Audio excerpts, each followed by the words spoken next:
All right, now we're live. What's going on, everyone? Um, I can kind of hear my PC in the background. That kind of bothers me. Hopefully, when the game starts, uh, listening to my stream on the side just to test out the audio, as I usually do in the beginning, just to make sure everything coming through. All right, but yeah, after 13 years, I can finally play Alan Wake 2. I cannot believe that this is finally out. I honestly, at some points, gave up on this ever coming out. This is probably the series next to Shenmue that I was the most excited and to play. Um, so real quick, we're gonna go over the options. Cosmetic, I didn't get the super edition or whatever.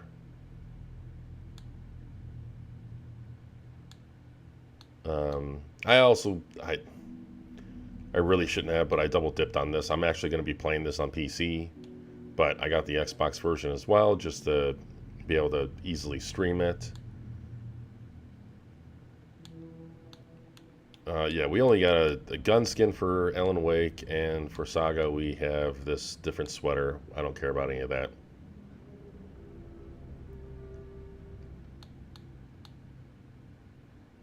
Um, for options, gameplay, it's all pretty standard. We're going to keep it at default. Now, this does have like licensed music. Since we got tutorial mode on it, we're not going to bother going over any of that. I'm defaulting on quality mode. Remedy has gone on record saying the game was designed as a 30 frame per second console game. We're gonna have film grain. I think I'm gonna turn off film grain for the stream because film grain on YouTube just usually does not work out very well. Audio, like I mentioned earlier, has licensed music. They have it. They have songs that were made for the game, and there's no like stream mode, even in interface. Well, I guess it makes no sense for it to be in interface, but there's a nudity sensor. I wonder what that, what we're gonna see then, because I'm keeping that off.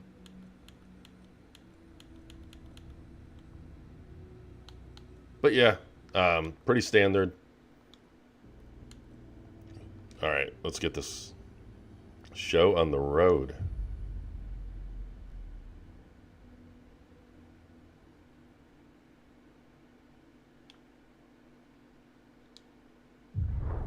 Back to the beginning. We all come to a story with hopes and expectations, looking for an answer.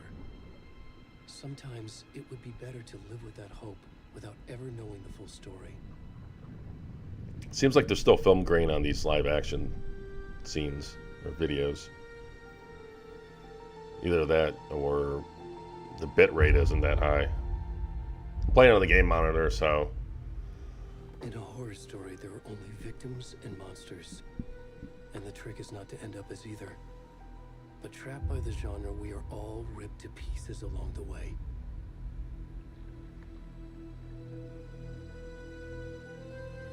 This is not the story I hoped it would be.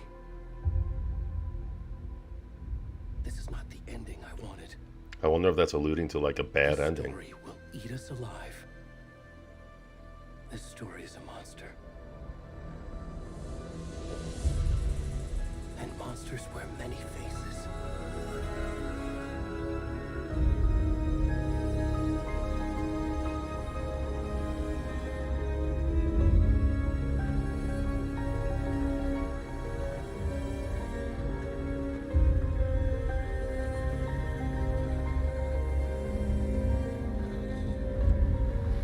What the? Well, this is where the nudity sensor comes in.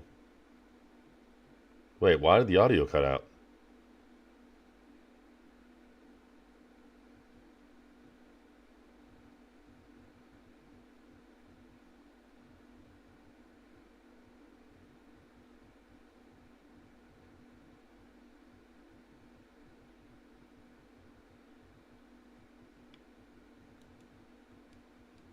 Okay, well that's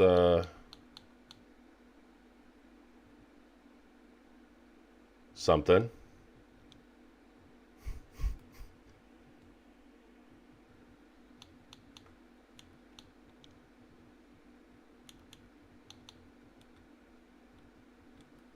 Oh, the even the whole system, the audio cut out because I don't hear anything coming up even for the guide.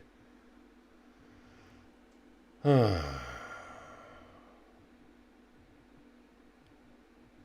right, well let's do a reboot.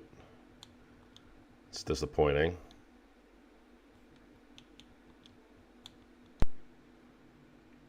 Awesome first impressions. Amazing game, 10 out of 10.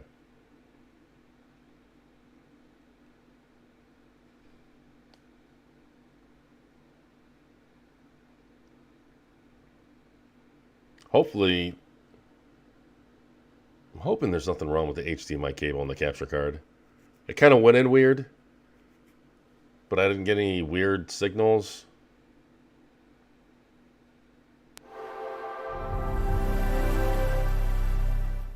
Still not getting any audio. Oh, here we go.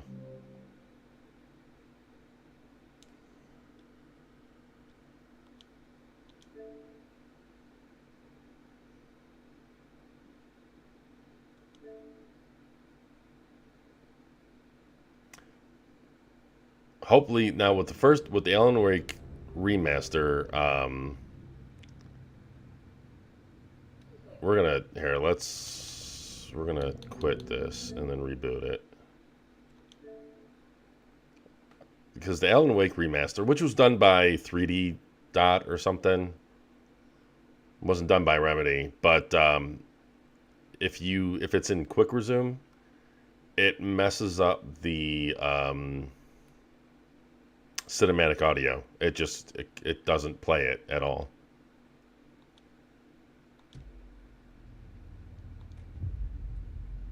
I guess now's a good time to check out the load times again. Just fast. Back to the beginning. We all come to a story. Okay, we're gonna skip this. Looking. Okay. Alright, looks like we got audio still. That was weird.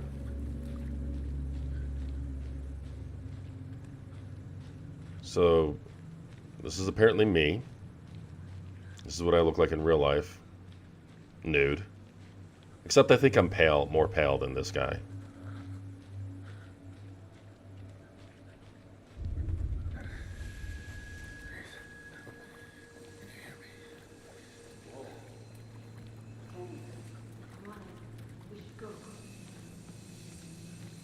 I mean, we should go. Already gone.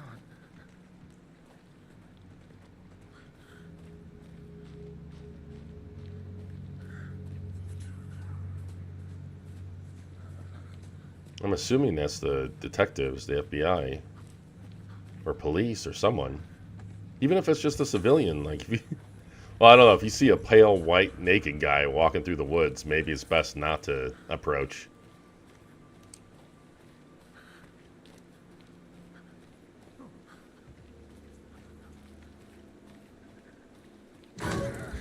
Holy shit.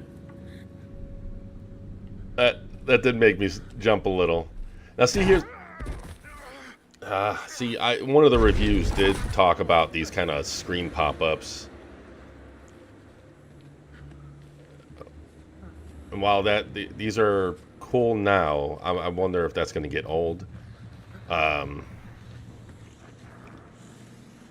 love horror movies, horror games. I love the whole horror genre, and I didn't find the first Alan Wake scary at all. With this one leaning more on survival horror, I'm hoping it is.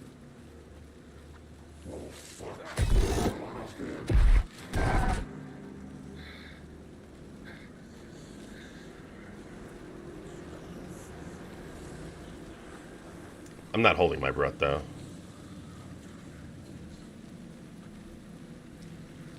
Graphically, it's amazing. So far.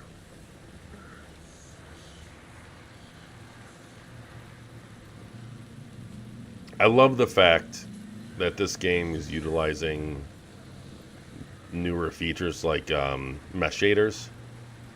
I mean, that feature has been available on GPU since 2018. And we're just now getting our first game utilizing it.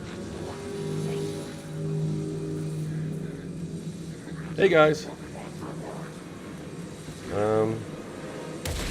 You here for the potluck? Oh shit. Oh shit. Oh shit. Oh shit.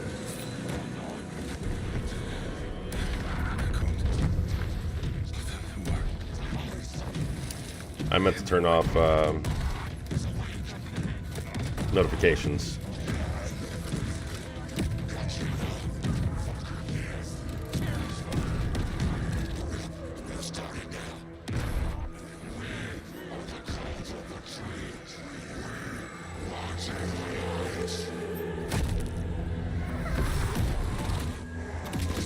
Ooh.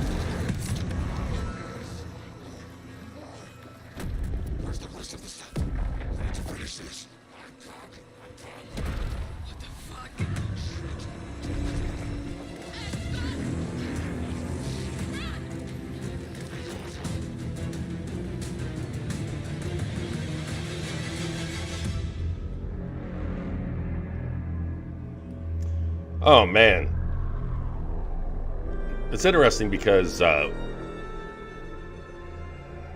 think it's Thomas Zane, who was a character from the first game. He cut out his wife's heart, or it was like the Darkness clone. And that's the thing with this game. If you haven't played Alan Wake 1, all the expansions, if you haven't played Control and the AWE expansion, you are going to be lost. There are going to be things. Not that I don't think that was a reference to the first game, but it just reminded me of it.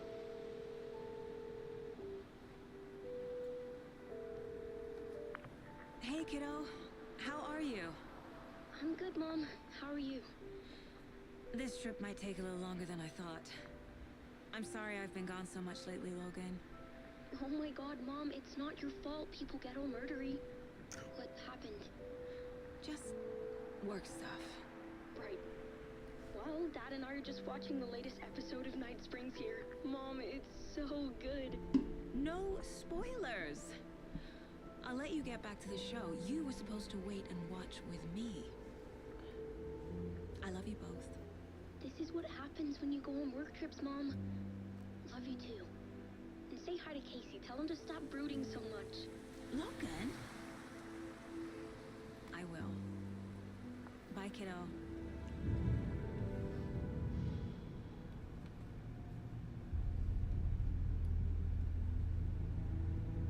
Logan thinks you should try cheering up.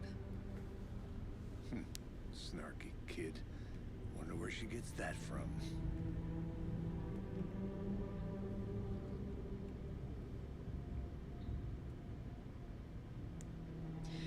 It can't be a coincidence that another body turns up just as we arrive in town. Feels like the killer's leaving us a message.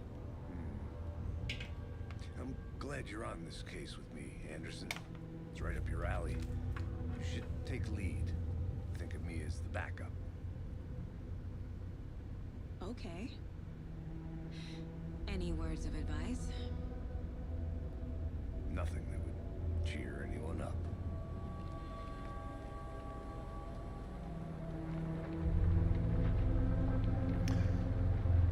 So Casey, her partner, Cauldron Lake. Time to get to work. the other guy in the car, his character model is based on Sam Lake, who's also who Max Payne was. He was supposed to be here to show us to the crime scene.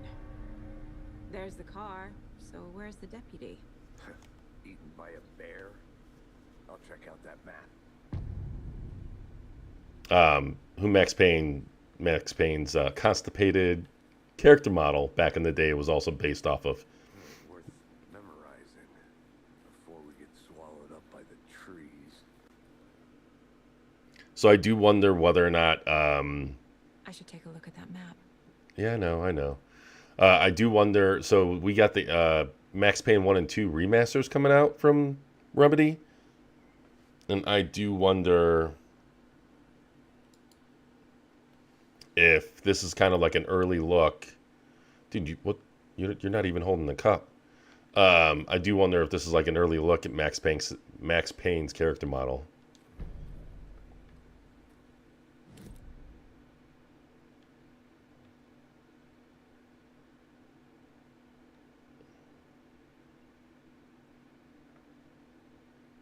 Okay, if those notifications cover up subtitles one more time, I'm gonna go and turn those off.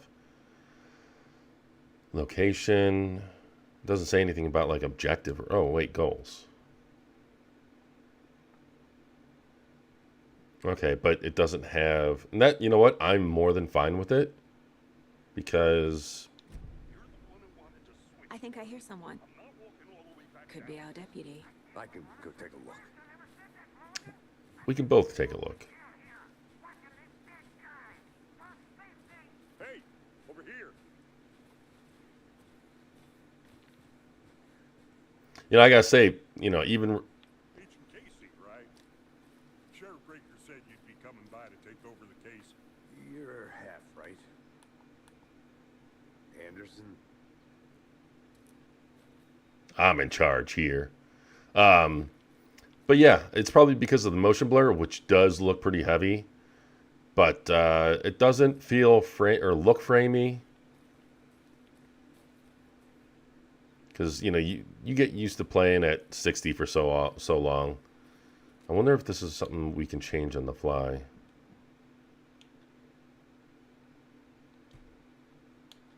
Oh, that's interesting. You can see in the background of it changing the rendering settings. You can see that there's that plant right in front of his feet. When we go to performance, it's gone. Ooh. Even on the smaller monitor, you can see the drop in resolution. Like everything is fuzzier.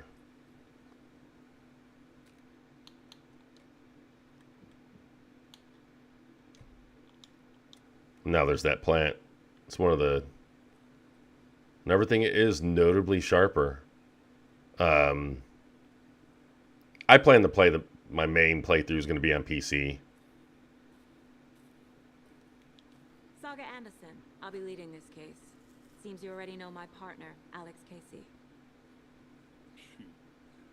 Sorry about that, ma'am. I'm Deputy Mulligan. I just figured that, you know, that, Federal agents right here, Thornton. My partner, Thornton, down at the crime scene. He's not what you call the sharpest axe in the shed. Right here? What do you mean? Are they with you? Oh, shit! They didn't hear me, did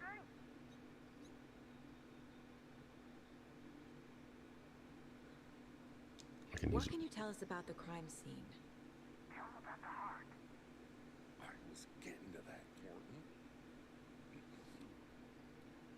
Well, we reckon there are some organs that are currently outside the victim's person when they should be, but you know, inside. Were there any witnesses? Yeah, a couple out-of-towners. I wonder what they were doing sneaking around the woods at night. Mention the city folk. It's pretty suspicious. Not that we have anything against city folk, right, Thornton? But don't worry. Sheriff Breaker took them back to town a while ago. Is this Bright Falls? Did they say whether or not this is Bright Falls in the beginning? I want to see the body. How do we get there? Oh, sure, that's real simple.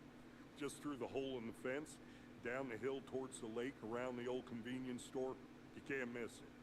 Everything's been closed since the area was fenced off. The store, the campground, all of it. Mulligan, tell them I'm here, waiting. I'll show them around. They got it, Thornton.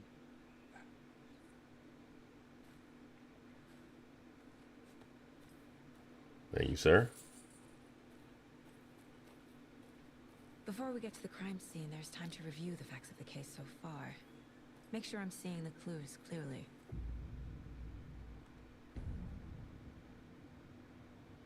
Okay. Mind place. My version of the Mind Palace technique. To sift through clues and work the case. Building the Mind Place again for each case. Using each field office as a model in my head. Character models Facts are are on the board. really nice. So this is apparently a huge mechanic in the game. Every once in a while, you're going to come back to her mind place. And I think Remedy confirmed or somehow came up in a conversation or an interview or something where while she's here doing her mind place thing, she's still, like, time is still passing in the real world.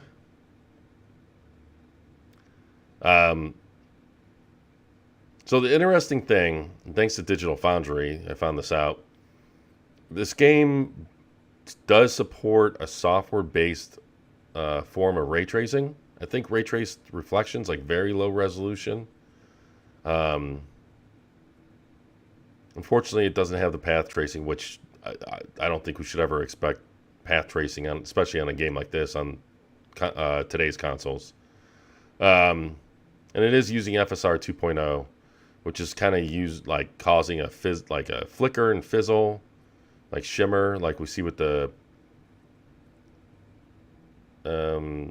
glasses down here, or just with the more fine detail, like the windowsill frame right over by the window. Still looks good. Still looks really good. Probably, I think I agree with, so far, I agree with the people that I've seen online and reviews that would say that this is the best looking console game or best looking game in general. All right. Everything we know about the previous murders. Worth taking another look. Case board is mental technique that allows Saga to analyze clues and progress the investigation. Okay. You can move. Oh, that's weird.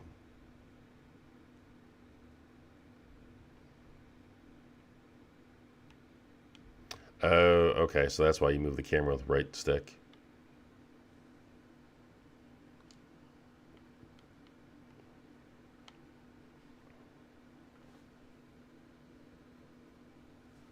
Series of murders have occurred around the town of Bright Falls. Okay, finding the connections will help our search for the killer. All victims reported missing in 2010. No other. Oh, that got blurry. And it's interesting because you can see, look at the text up here. This is probably not going to come through well on the stream. Hell, it probably wouldn't come through well in even like a high quality 4K YouTube video just because of the compression. But at least for me, the text, when you move the screen, it's all like very faint and it like fades in. That's probably because of the FSR 2.0. All victims reported missing in 2010. No other commonalities. Ted Lane, dentist, bruising on the wrist, Wendy, teacher. Oh, wow. Okay, so it has additional detail. Buried in a shallow grave. Some organs. So 2018. So this is 8 years after Alan Wake 1 takes place. The state of the body does not match 8 years in the lake. So that probably means that she was in the dark place. Chest wound was rolled out. Body is illegible. I wonder if this is the naked man.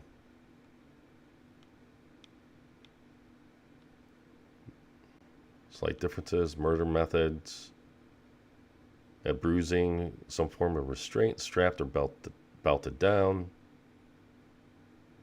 Most recent victim died of major chest trauma, consistent with 2018 victim, hard to confirm due to condition of body.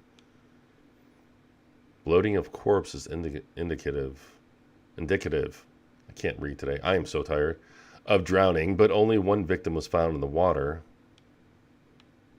Oh, so It's interesting how we're able to click on this one, talk to someone. Okay. Victim 3 was covered in eligible tattoos. Doesn't that mean ineligible? Don't they mean, or oh, tattooing on the body is eligible.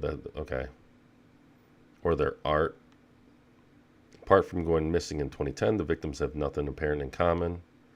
Oh, so they went missing during the first events. Killer may be a sportsman or a hunter. Okay, so X, map, exit. See, you're already hard at work, Anderson. Close to cracking it? We're just getting started. Let's head down the hill to the crime scene. Okay, so yeah, like right there, it does not pause the game. So Nature gives me a headache. There's too much sky. hey, there's nothing wrong with the nature. I wonder. Wait, that's probably where we came down, right? Is that the path that? No, this is the path that. Check something out. Be right back. Got it. So we're going to check out this other path. I believe this game has thermoses as well. At least I've seen it in some I'll be back in a second. Roger. some videos and screenshots. I don't know if that was anything to collect, like in the first game. Hey, Casey. You putting me in charge. Why now? Look, Anderson, you're a better detective than I am. You've cracked cases that had the rest of us baffled. I don't want to slow you down. Are you thinking of retiring? You know what happens to cops who say this is their last case. They die. Real funny, Anderson.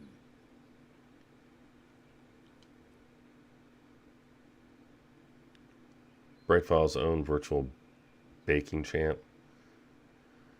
Little Sally Uptons. Uptons, that's a weird last name. Whole family erupted into cheers when she won the big match this weekend.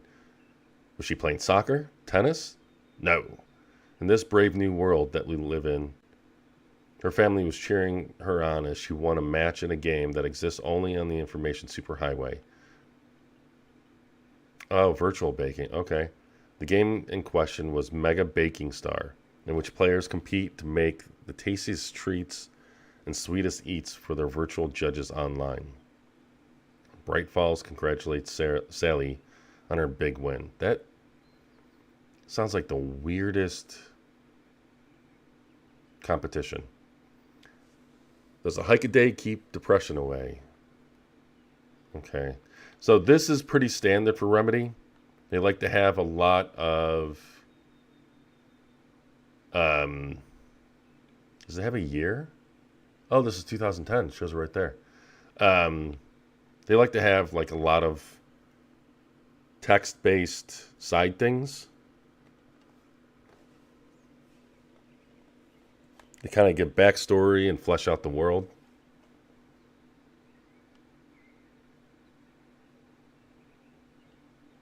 So we'll read this one because this one seems relevant to the events in part 1 possibly. Rampage at the rental cabins.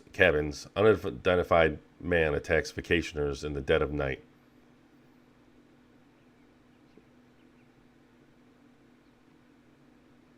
Hey, Bill. Sunday, an idyllic evening of barbecuing and late night fishing was violently disrupted Saturday as a mysterious assailant attacked park visitors, causing chaos and destruction at the cabins. The incident left 3 people injured, one of which has been admitted to the county hospital.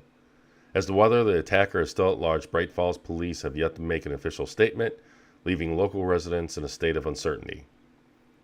Witnesses to the crime were visibly shaken, one of whom stated, "One minute we were laughing and toasting some marshmallows, and the next we heard screaming coming up from the cabins.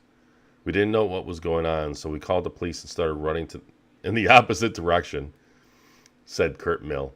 Another eyewitness, who preferred to remain anonymous, said, "It's like he appeared out of nowhere. Suddenly my dog started barking his head off, and this psycho guy comes crashing through the trees. I don't think I'll ever feel safe in the forest again.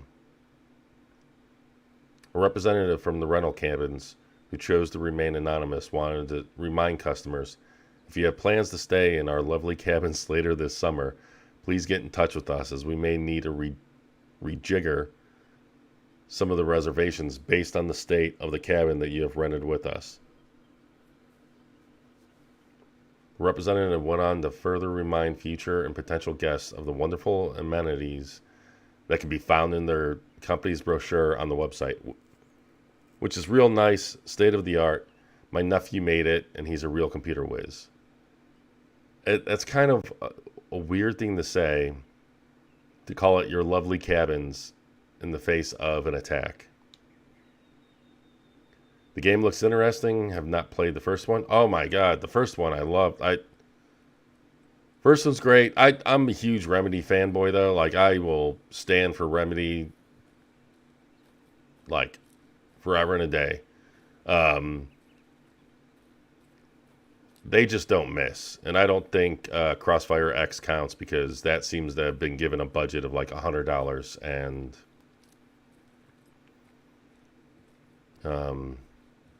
the campaign, because the campaign in that was not the focus. But I'm really excited to play this.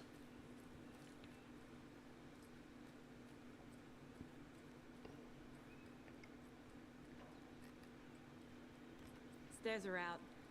You okay to jump down? I'm not that old.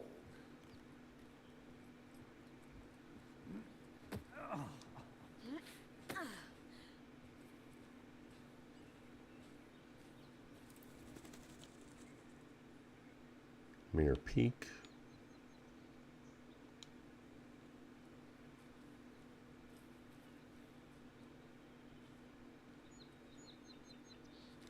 You heard the game got panned for the ads in game and the bad performance on 360. There weren't any ads in the game. The performance on the 360 was good considering the time. Like, the PS3 360 generation, performance was generally, outside of first-party exclusives found on the PS3 and 360, like, generally third-party games on that generation of hardware, especially on the PS3, was not consistent, to say the least. I think I saw something. It'll only take a minute. I'll wait here.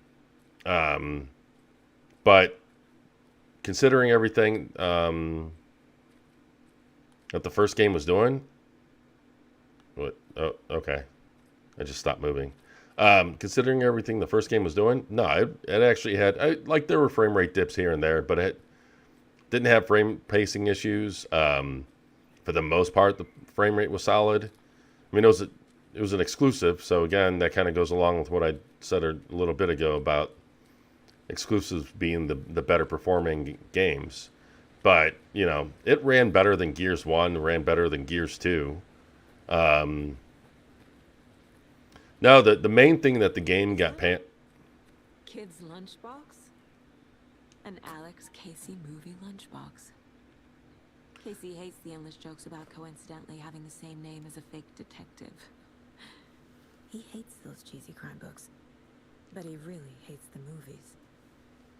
See, it's funny because, so Casey is a character in Alan Wake's series of books. And so they just outright, like, acknowledge that. That's funny. Whoa, manuscript fragments can be used. Oh, to upgrade weapons in the mine place. Interesting. Holding the fire button to activate auto fire mode. Oh, we only have 2. We can't do anything. This is a interesting upgrade model. But no, the one thing that the 360 version did get panned for was the game ran at like 640p or something around those. It ran at a sub 720p resolution. And you know, I don't know if you recall, but the PS3 360 generation was the beginning of like resolution gate and people paying attention to resolution.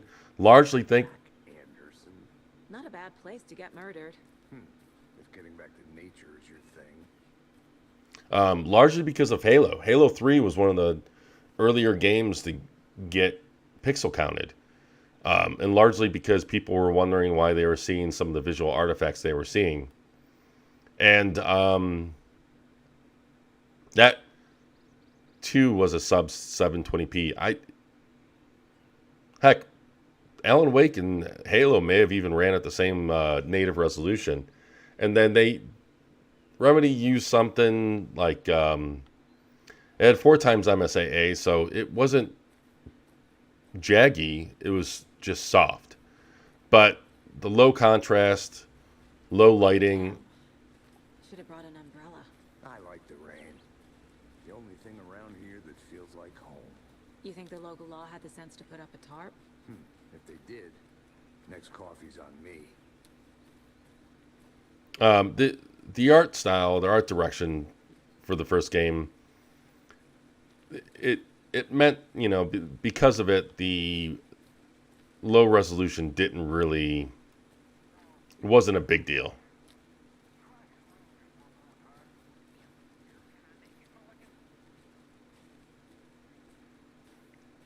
I thought, oh wait, I thought that trail went around.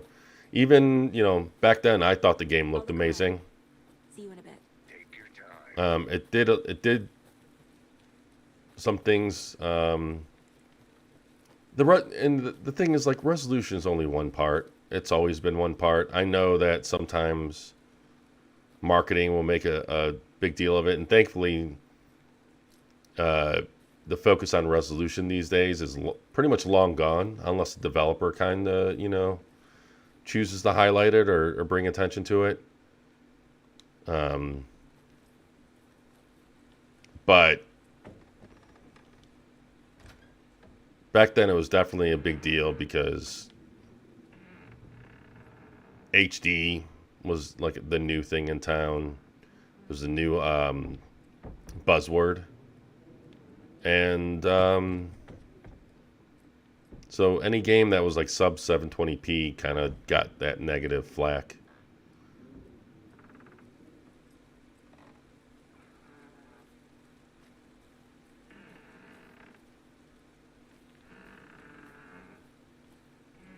Oh, I wonder how far off the beaten path we can go.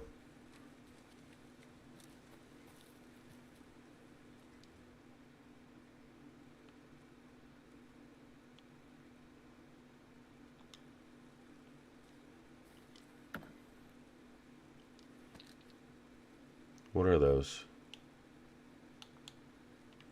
I'm guessing those are batteries. I love how they added... A lunchbox again. Wait, where do you see it? Leaving these out here. Where do you see a lunchbox? Oh.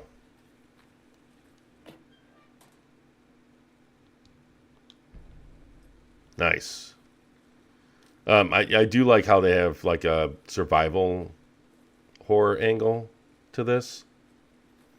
Yep, there are a lot of advancements in the PC space during the entire run of the PS3 and 360 era. Yeah, there were. Both the PS3 360 era and last gen, they both lasted 7 years, which was, you know, on the long side for a console generation. But I'm curious to see how long this generation runs.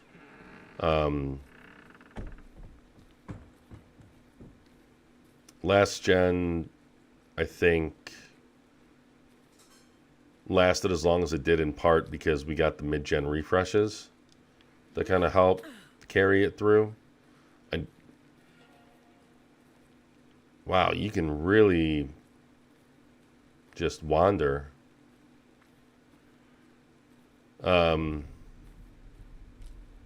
Which is, oh.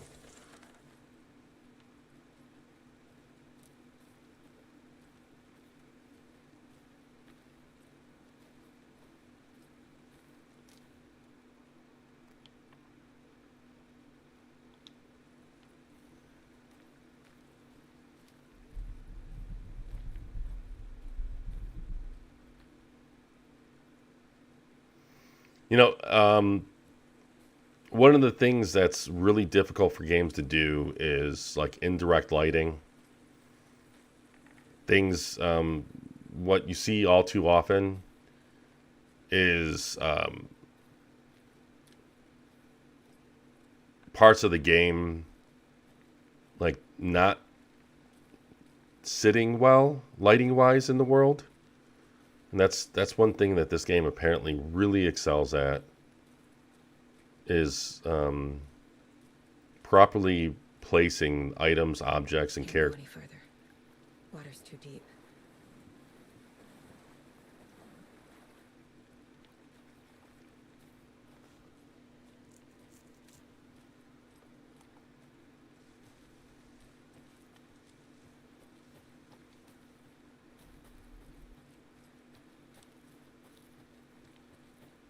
I think another thing, you talking about the 2008 crash extending the console lifespan. I think a bigger factor was probably some level of uncertainty in the console market, because leading into the PS4 and Xbox One generation, there was a lot of talk, I'd say misguided talk, of consoles going the way of the dodo. What was that, Casey? You know, mobile taking over, stuff like. Forest can be a dangerous place. I want to walk around for a minute. You know where to find me. And, you know, that obviously was proven to not be true. But even with us even with them, with the console manufacturers waiting 7 years, the leap with the PS3 or the PS4 and the Xbox One was still considered disappointing. The CPU performance, there were improvements, but it wasn't what we would traditionally see. The GPU performance was nice, the GPU features, but it wasn't it wasn't the leap that anyone was expecting. Ironically, the area that we saw the biggest jump, and was with the memory. We saw the leap to 8 gigs of memory, and that was considered a good jump back then. And the ironic thing is, you look at this generation, and the GPU and CPU leap, pretty good. It's not like, we're not talking like OG Xbox to 360 or PS2 to the PS3 generation leap, but this generation was a nice leap. The memory, though, is the one area where both consoles, and especially on the Xbox One S, it's a sore spot.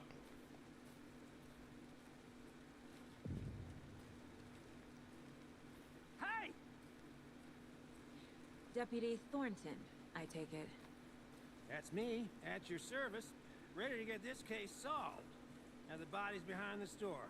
Come on, I'll show you. Can we go in here? So, FBI, huh? That's so cool.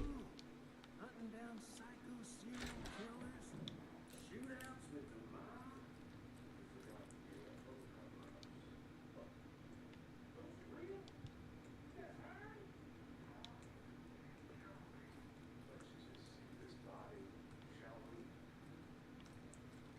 I really like the audio. You can hear like the voice like reverberating in.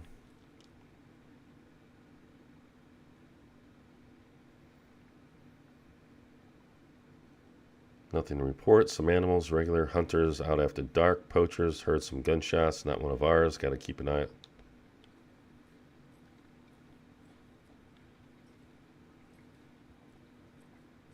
The VRAM jump is probably due to the cost of RAM. Yeah, no, that's 100% what it is.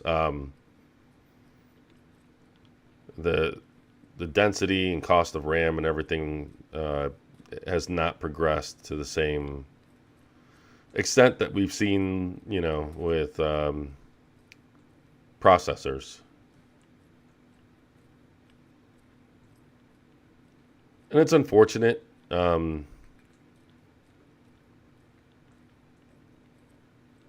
But, you know, it is what it is. I imagine, you know, when Microsoft and Sony, they probably looked at GPUs, which, you know, GPUs, the memory situation in PCs can't be directly compared one-to-one to what we see on consoles, because with PCs, you have your GPU memory or video memory, then you have your system memory. And that system memory does go a long way in mitigating kind of some of the demands. Whereas, you know, I know that the Xbox has a faster, like, partition with their memory setup, but still we're talking, what, like 13.5 gigs total? And that's different from the standard at least 8 gigs video memory and 16 gig system memory that we see in PCs. I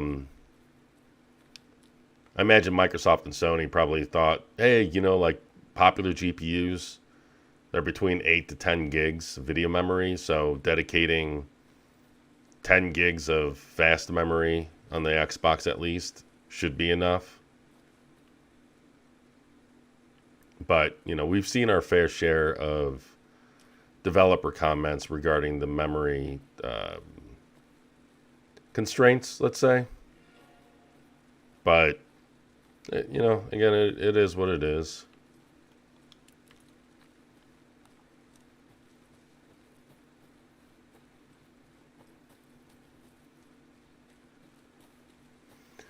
Developers are magicians, so they'll figure it out. The 1S or the Series S is kind of a pain point, I think, on that front with the memory, because everything that we've seen either leaked from developers, rumored from developers, even specifically said by some developers, it's not the slow GPU, the slower or lower performant GPU that's as much of an issue as the memory.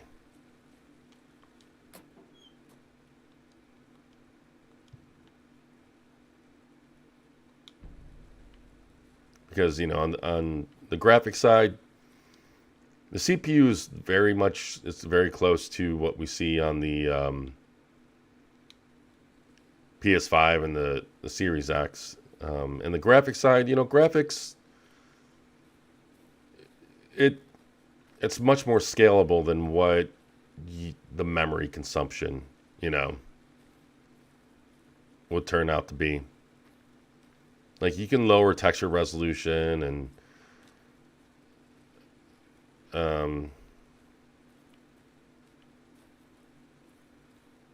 remove objects, stuff like that. But, you know, you still need memory. There's still... That's why a lot of games skip ray tracing on the Series S. Scene of the crime. We found him on the table. Now, he didn't touch nothing. Oh. Procedures and stuff. Thanks, Deputy. Okay, that might be why there is a nudity sensor. So, that we can't change during game. Okay, well... Okay, let's start by examining our guest of honor. Does this fit the MO of the previous murders? Hopefully I don't, like, get... Step 1. Examine the corpse. I don't get any kind of, like, warnings or strikes from YouTube for having this dude's junk on the... Body is positioned on the table. Ritualistic. You unlocked your first key image. You can place... Okay. Oh, up allows Saga. That's a weird way to kind of see active clues. The key image can be selected with A and placed on the case board. Another body turns up just as we arrive in town. Coincidence?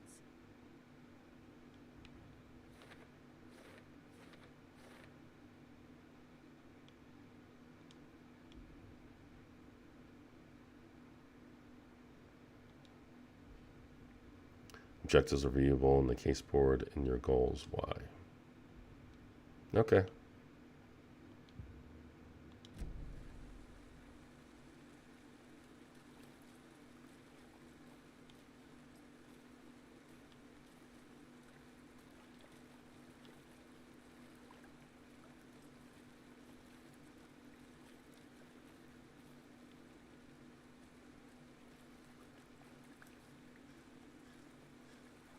Where it said that it opens up questions. Oh, we gotta click on him again.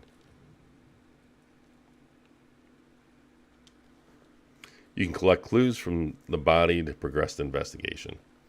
The killer left the heart right next to the body. Bruising on the wrist from the cargo straps holding him down. Inside stab wound. Chest cut open. Heart removed. Yeah, no, AI is a big push. And it's been for a while now. NVIDIA has been kind of leading the front on that. Newly discovered clues can be placed onto the open question. Okay, consistent with previous murders. That would be...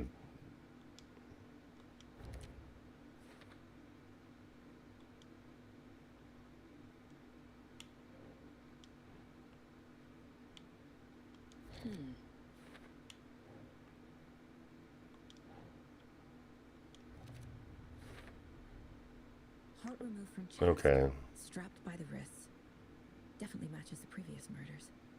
But this time the heart and the straps were left behind. More clues to work with. This makes 4 murders that we know about.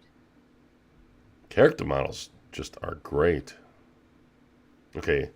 The clues have resolved the open question and unlocked a deduction. You can advance the investigation.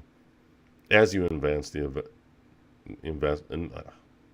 investigation, new questions will be unlocked, updating your goals. You can check the updated goals by hitting Y. You're now free to examine the case board or leave to collect more clues. Collect new clues.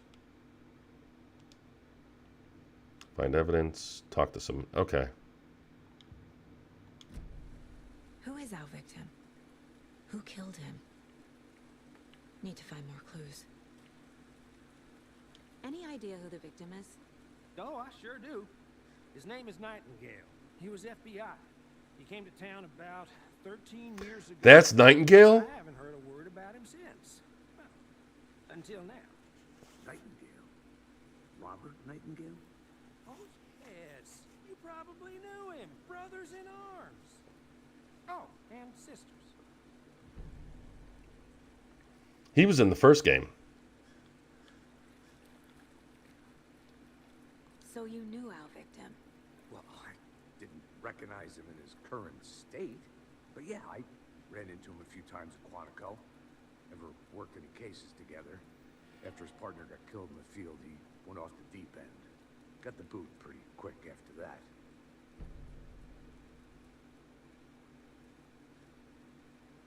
So what happened to Nightingale after the Bureau let him go? I only know the rumors. Depression led to booze, booze led to paranoia. He got some wild ideas in his head, chased ghosts until he fell off the map. Guess he ended up here, I bet there's more to that story. but no happy ending. Nightingale went missing 13 years ago. 2010. The same as all the other victims. Certainly fits the pattern. Makes me wonder what was going on that year. Probably something this town wants to forget. Yeah, that's the first game takes place in 2010, so this is awesome. Someone was drinking beer. They spent time here, waiting. Someone left in a hurry. Knocked the tripod over. Was it for a camera? Yeah, I was just thinking, I was like, where's the camera?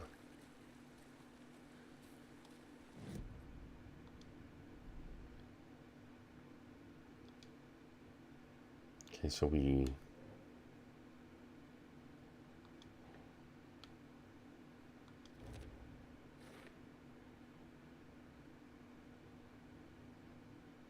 Well, I didn't recognize him in his current state, but yeah, I ran into him a few times at Quantico. Robert Nightingale, ex-FBI, came to Bright Falls 13 years ago. So, if he... For later... It's interesting. So...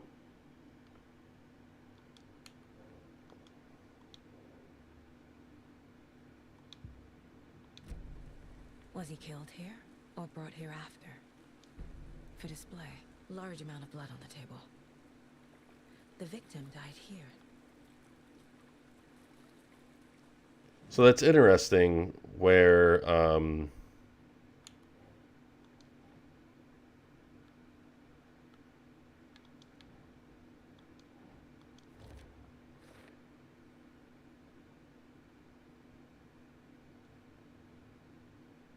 it's interesting that apparently he wasn't even part of the FBI in the first game then. Even though he claimed he was. But that might explain his behavior in the first game. Which I don't want to spoil anything. I know it's a 13-year-old game, but... man, yeah, and that's one thing. If you haven't played the first game and the AWE expansion for Control, then... And even American Nightmare, which is a pseudo-sequel to the first game. Multiple people were here. Multiple killers? You're going to miss some callbacks, some That's references. everything. For now, at least. Mm-hmm. Anything clicking yet? Not sure. Need...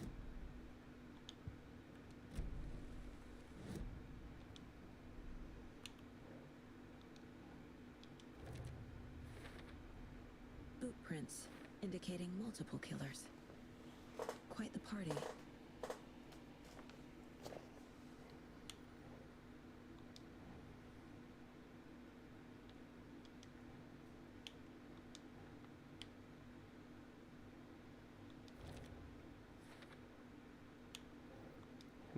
Okay, so this all points to it being premeditated. They planned for the murder to happen here. Passing the time with equipment ready. But how would... Waiting for him. How did he know he was going to crawl out of the... Nightingale. He's been missing for 13 years. Why here? Why now? And granted, Profiling.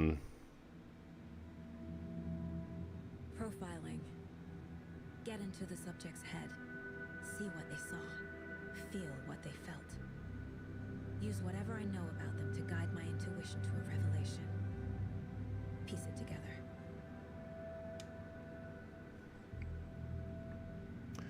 one thing that's interesting is Xbox One dialing back the cloud gaming investment.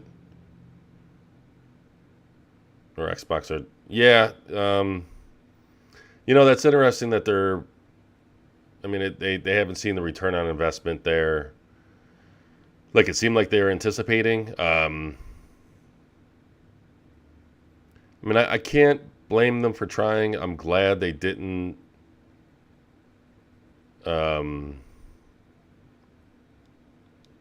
I drink this? If only the rest of the Bureau knew what a softy Casey is.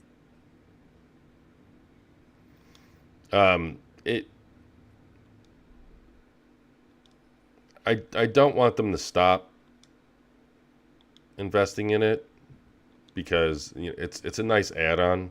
I'm glad they didn't like go all in and drop console or drop hardware. And also, you know, there were those leaks regarding the next gen Xbox, and that was supposed to be like a hybrid approach. And that I did not like pretty much any of the only thing from any of those leaks that I thought was a positive was the revised controller with the haptic rumble, like the PS5 HD rumble or whatever. that, great, awesome. I was disappointed that that wasn't on the first iteration on the Series X controller, because that's been a technology for a while now. It's in the Switch. It's now in the PS5.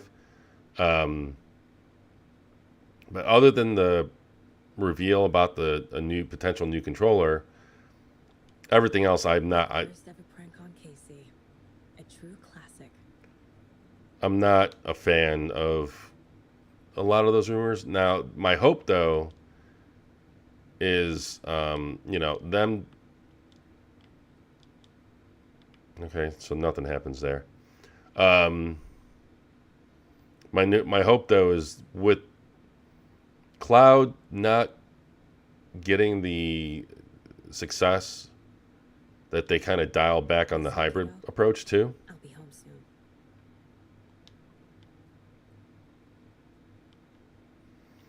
Kind of disappointed that it doesn't have the same door sound. I don't know if you know, but I'd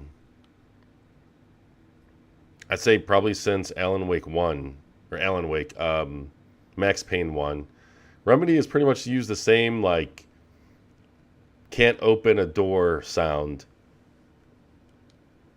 since Strangler case. Proud of that one. since the first Max Payne. Okay.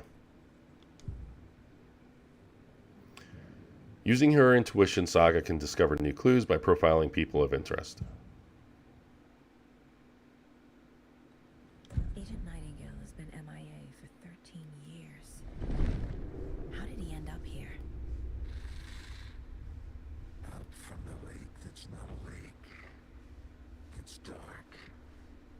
He was there too. You are not allowed in the lake until he says otherwise. Robert Nightingale came from the lake before his murder. Now, see, how does she know that? We know that as the player. The game opened that way, but how does she know it just by looking at a picture? Nightingale was chosen as the victim. Why? Flick the switch. It goes click. Lights are off. But somebody's home. Somebody's home. This wasn't some random act of violence. This was a ritual. And Nightingale a component. They didn't see him as a person. More like a container for something.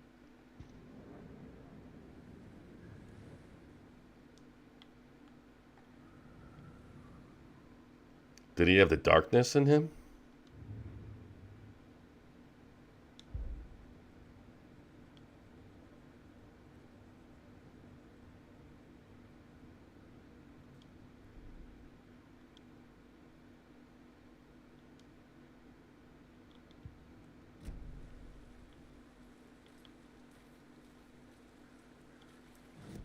Okay, I get the feeling I'm not done here.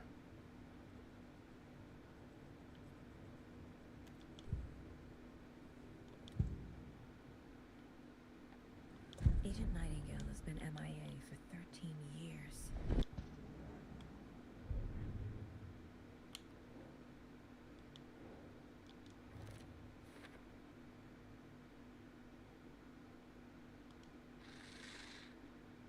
Up from the lake that's not a lake.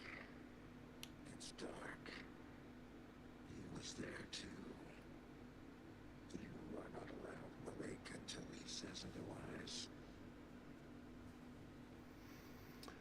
Not a hater of cloud game streaming, just a little skeptical of the concept that traditional hardware would phase out. And the main way to play is via a monitor or TV. You know, I'm totally open for cloud gaming as an additive. Like, I'm totally down with the way that Microsoft has carried it out, and same thing with Sony. Finding a Casey movie lunchbox out here can't be a coincidence. Another message? That's interesting. I didn't see these lunch boxes being part of the case.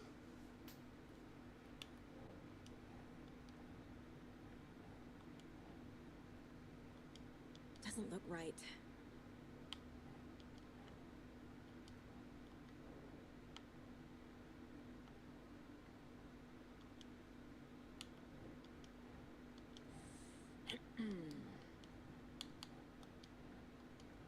Okay.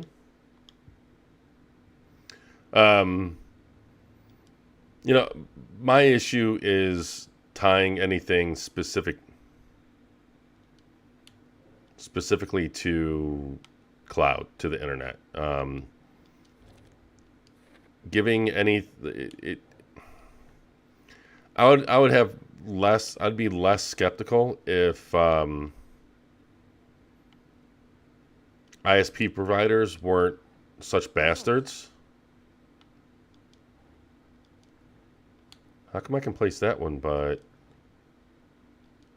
not the? I don't understand. Okay, so I have to actually click on the piece of paper.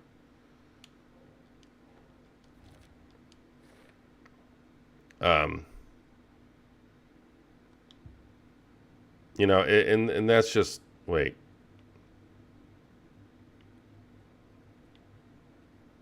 Where the hell did the other case? That just completely. Oh, did that?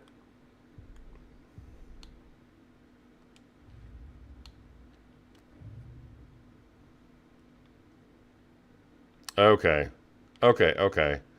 So it's like the case file is okay. That's okay, so that basically makes Connected to Nightingale a somehow. different Casey, pin let's board. take a look down by the lake. Lead the way. Sounds good. This way, right? Right. Okay, well, I'll just wait here. Yeah, Flight Sim is, you know, a great example of a hybrid game. This one of your hunches, Anderson? Did something happen at the lake? I think Nightingale came up from that direction. From the lake. Probably looking for shelter. Safety. They were waiting for him.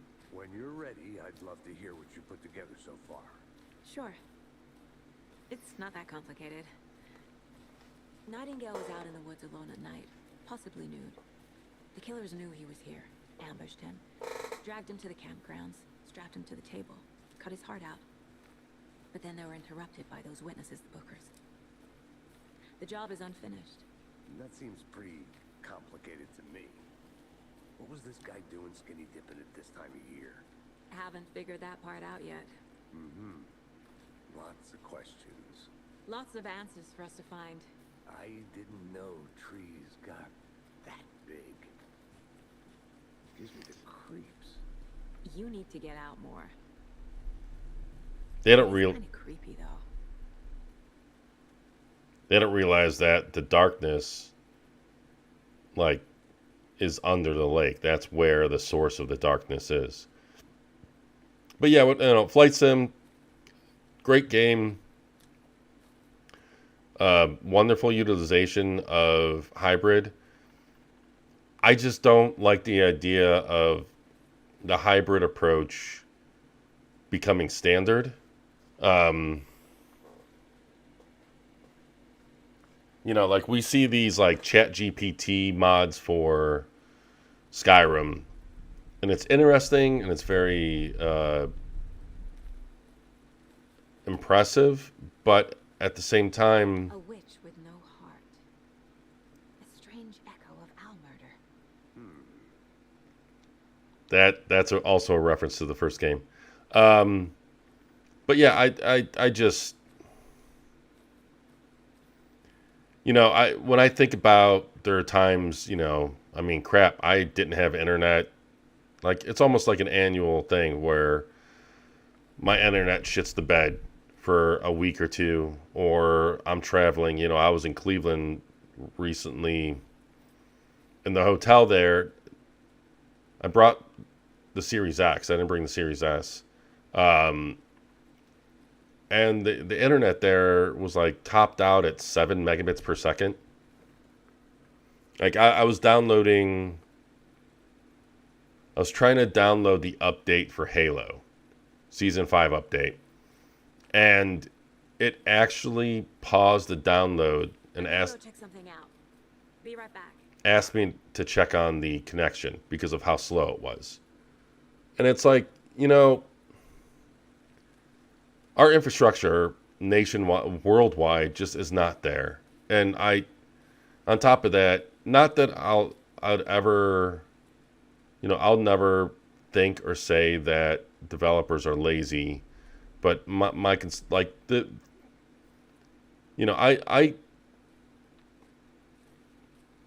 I became interested in game development during the Saturn and PS1 days.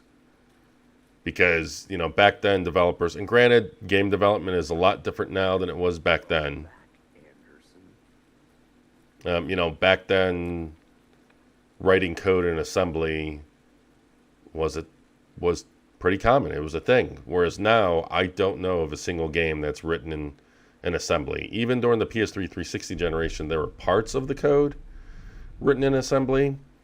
But I think last gen, having like that layer of programming went the way of the dodo. That's why when you hear any gamer today talk about coding to the metal, they don't know what they're talking about.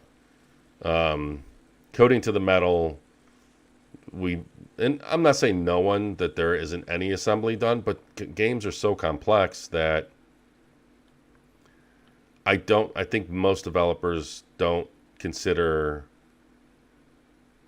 the amount of effort and work needed for assembly code Tracks.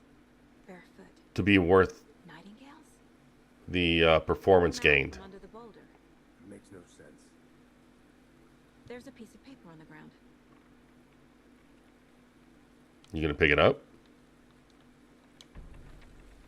No.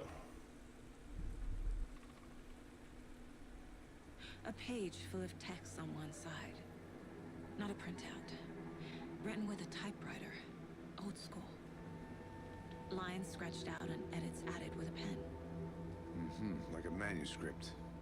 Page of a story. Killer left a message. It's for us. The text is about us. The victim was one of their own.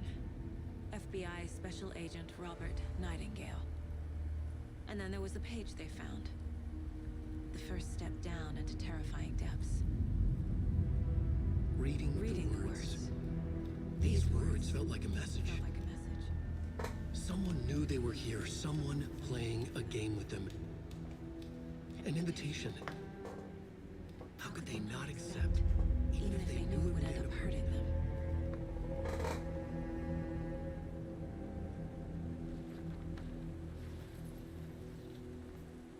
Someone's been watching us. Playing a sick game with us. You were right. This is right up my alley. Nightingale came this way. Either he dropped this page, or the killers left it for us.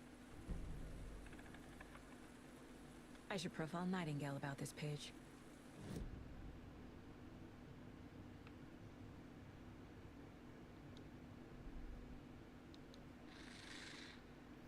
Yeah, servers. Servers are expensive. Victim was one of their own. FBI Special Agent Robert Nightingale, gone missing here 13 years ago. Now he had suddenly turned up, only to be murdered in a brutal ritual on the very day of their arrival. And then there was the page. This page. The first page that they had found. Not the last. The first step down into terrifying depths. Secret truths trembling beyond the threshold. I don't know if this artifacting that I'm seeing, like these words felt like a message. I don't know if that's the game or Message. Someone knew they were here. something going on. What they were doing. Someone playing a game with them. Leading them on. An invitation. How could they not accept? That almost looks like artifacts from bad HDMI. Presented to them. Even if they knew it would end up hurting them.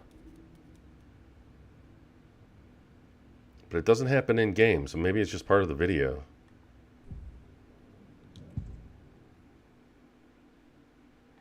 We found a page in the woods. A story about these events. What is Nightingale's role in this? I carry his words close to my chest now. Inside, the awful truth. You must dig it out. Something was put inside him. In his Aw. chest. I must find out what.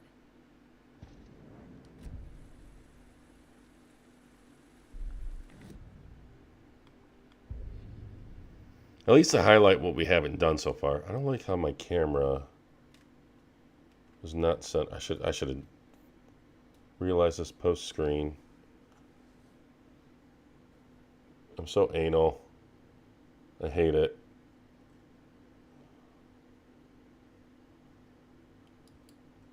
Ah, crap. I really need to get an updated camera.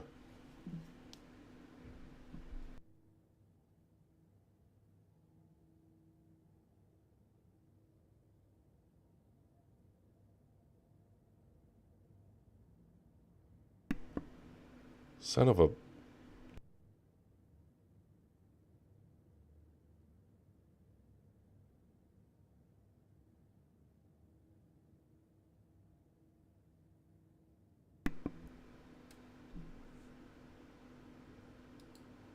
Okay.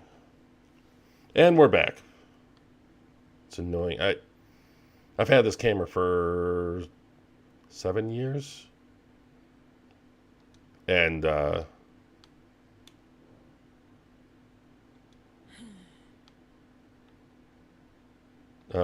I got the cable stretched from the monitor I play, my gaming monitor, to my PC, and I'm wondering if how the cable's bent, if it's I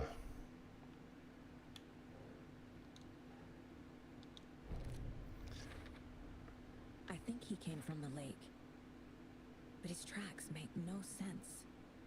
yeah, how do you come from a boulder?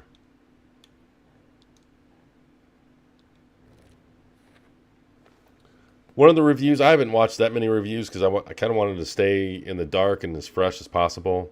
I mostly paid attention to the scores, which I know I hate. I mean, I hate scores, but it's the easiest way to get like a rundown of what people think. And but the couple of reviews that I did watch, one of them mentioned how slow and plotting the game is in the beginning versus the first game. Because the first game, it has an opening. It's kind of slowish for, I don't know, the first 20 minutes or so, but it picks up real quick. And this one, it's definitely a slower burn.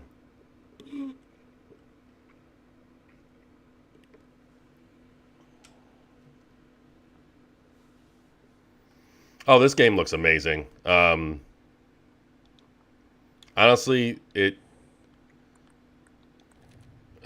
you know, like the scene. All I can hear. Time to properly examine the body.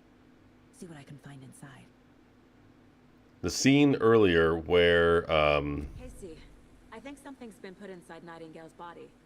Let's tell the deputies to get the body to the town morgue. Okay. oh, that's right. Hold on, I wanted to turn off notifications because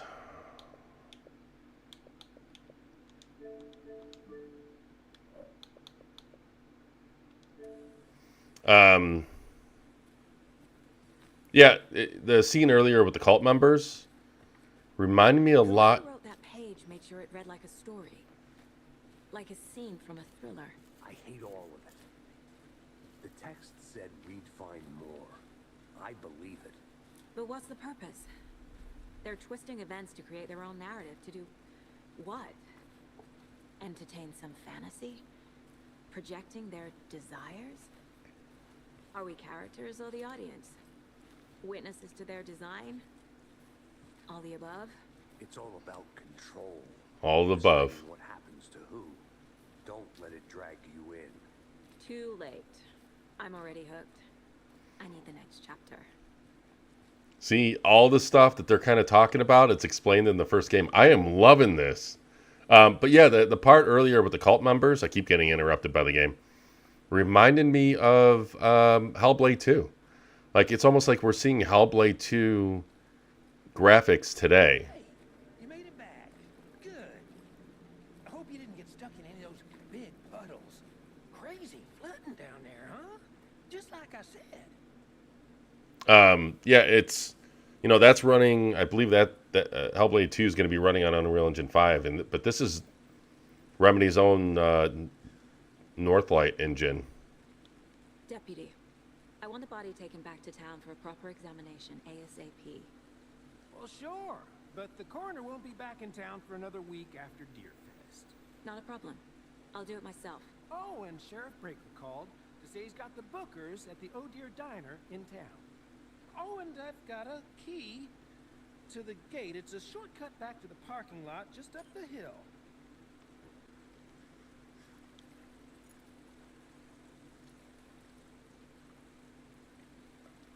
Thanks. Let's get the car, drive to Bright Falls, and talk to these witnesses, the bookers. At the diner, right? I could use a cup of coffee. Let's try that shortcut the deputy mentioned. Sounds good. Game reminds you of Dino Crisis with trees. Yeah, I can see that. I would love to have a Dino Crisis remake like we've seen with the Resident Evil games.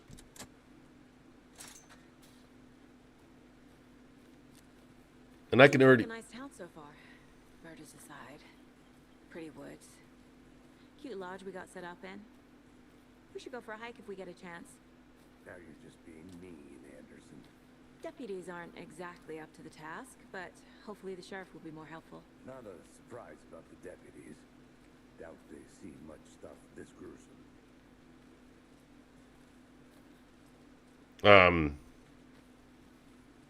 Yeah, I'd love to see a Dino Crisis remake in the similar way that we've seen with the Resident Evil games. Yeah, this game looks amazing. And the fact that they're using mesh shaders, it's a more efficient geometry pipeline I'll be back in a second. Roger. than what we've seen from the Vertex shaders or There's geometry another lunchbox. shaders. And it wouldn't surprise me if that efficiency is why the game looks to be such a geometry-rich environment. Now, granted, a big box like this doesn't really show off that geometry, but you know, this room, which I didn't think about until now, it's pretty amazing that, you know, we can swap back and forth. So that means that they always have this portion residing in memory, because I highly doubt, like, I'm sure they're utilizing the SSD to some extent, but it's so quick between the two that this part has to be sitting in memory. This mug always cheers me up. But this room is pretty rich in geometry. You look at all of the curved surfaces. Mom may be gone, but whenever I read this, I feel like she's still here.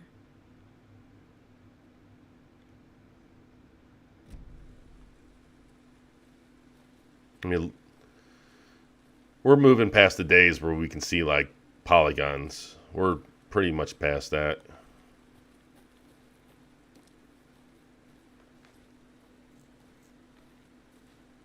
Yeah, Capcom has been crazy with releases. Can't fit the clues all together yet. Heart removed, tripod, tracks leading to a dead end. A tripod for a camera? To record a snuff film? Maybe. And why take out his heart just to throw it away? To stuff in something for us to find. I do like how the way the plants kind of bend around him. It doesn't just shake. The first game had foliage that would react to the player, but it would kind of just shake in a stiff way. This one kind of does more bending around the character models. And the whole way you use items, that reminds me of Resident Evil. There's supposedly even I mean, you can hit up, down, left, right, but I think there's even like an inventory system that's similar to Resident Evil. They're evolving their tech, I hear. Yeah, oh yeah. I mean, the RE engine is always evolving. Here we are. Let's drive back to town and meet the sheriff at the diner. It's one of the earliest games to have ray tracing. And the ray tracing isn't bad, you know. I think Resident Evil 8 is one of the better examples where it has ray trace I global. can't get that manuscript page out of my head. I've never seen killers reach out so directly before. Oh, that Impressive work so far. it's not a killer. That Your technique, these hunches were moving fast. I wasn't sure about taking a case so far from home, but I'm thrilled to be here for this mystery.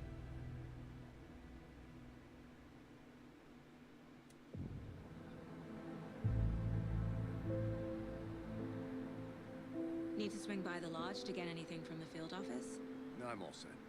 I'll park there anyway. I want to walk to the diner, get a feel for the town.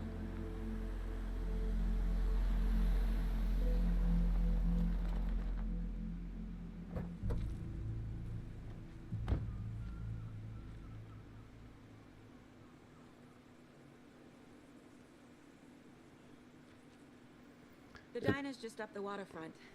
Shouldn't keep the sheriff and our witnesses waiting. I smell coffee.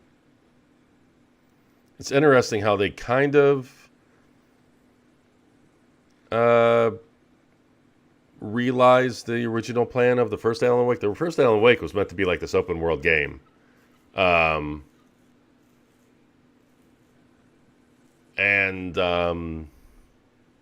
this one, from what I recall, like what reviewers have said, it's not open world, but these are kind of like hub sections. And I love the fact that we're able to walk around, check out like Nightfalls in this instance. I'm gonna go check something out. Be right back. Got it.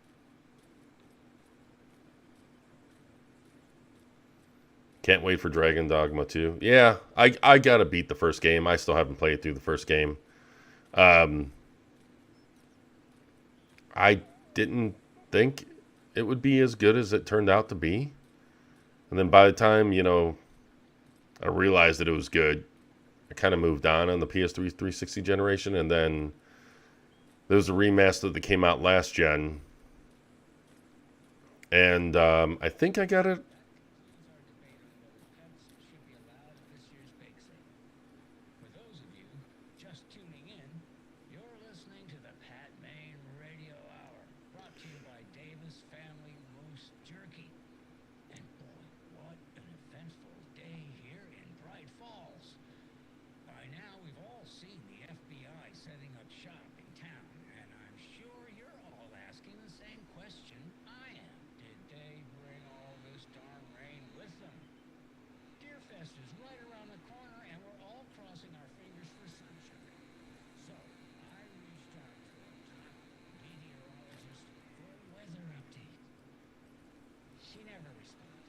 Huh.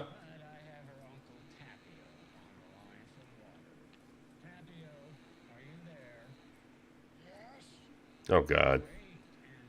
The reason I'm smiling regarding just some random radio thing is because that was a consistent thing in the first game. You come up to these radio, these like little radios like that. You turn them on and you'd hear the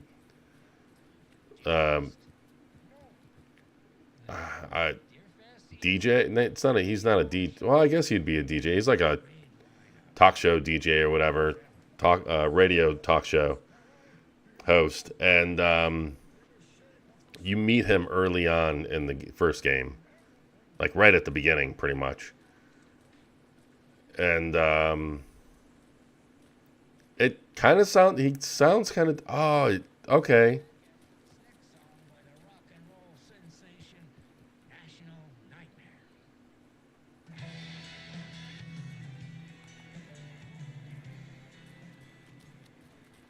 I'm glad you've been doing well. You've been doing great. You beat Dragon Quest XI? Yeah, I have not. I enjoyed what I played of it, but I've been so busy. I had some health issues about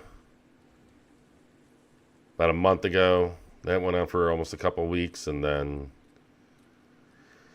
immediately when I got cleared from the hospital,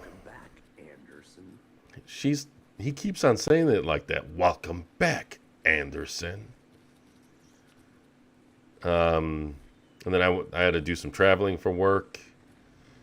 And that went on for 2 weeks. And then after that, I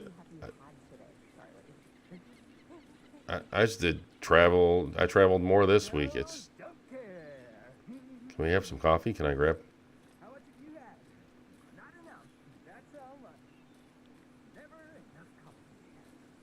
Is it? Are we close to the Deer Festival? Is that what's going on?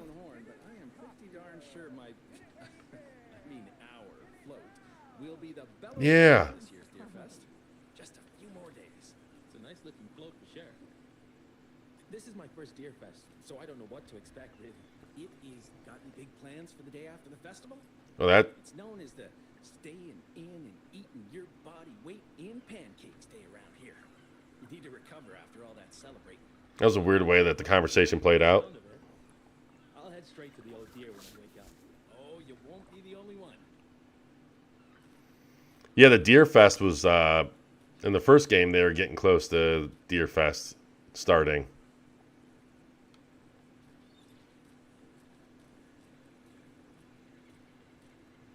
Oh dear. You. Good afternoon.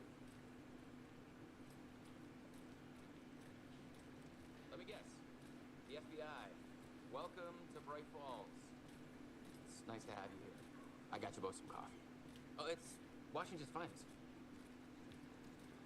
If you don't mind, I'm going to look around. I got some lunch boxes to find. I'll be back in a second. Roger. I wonder if she gets tired from... Now, it's kind of sad that this is the fastest she can run.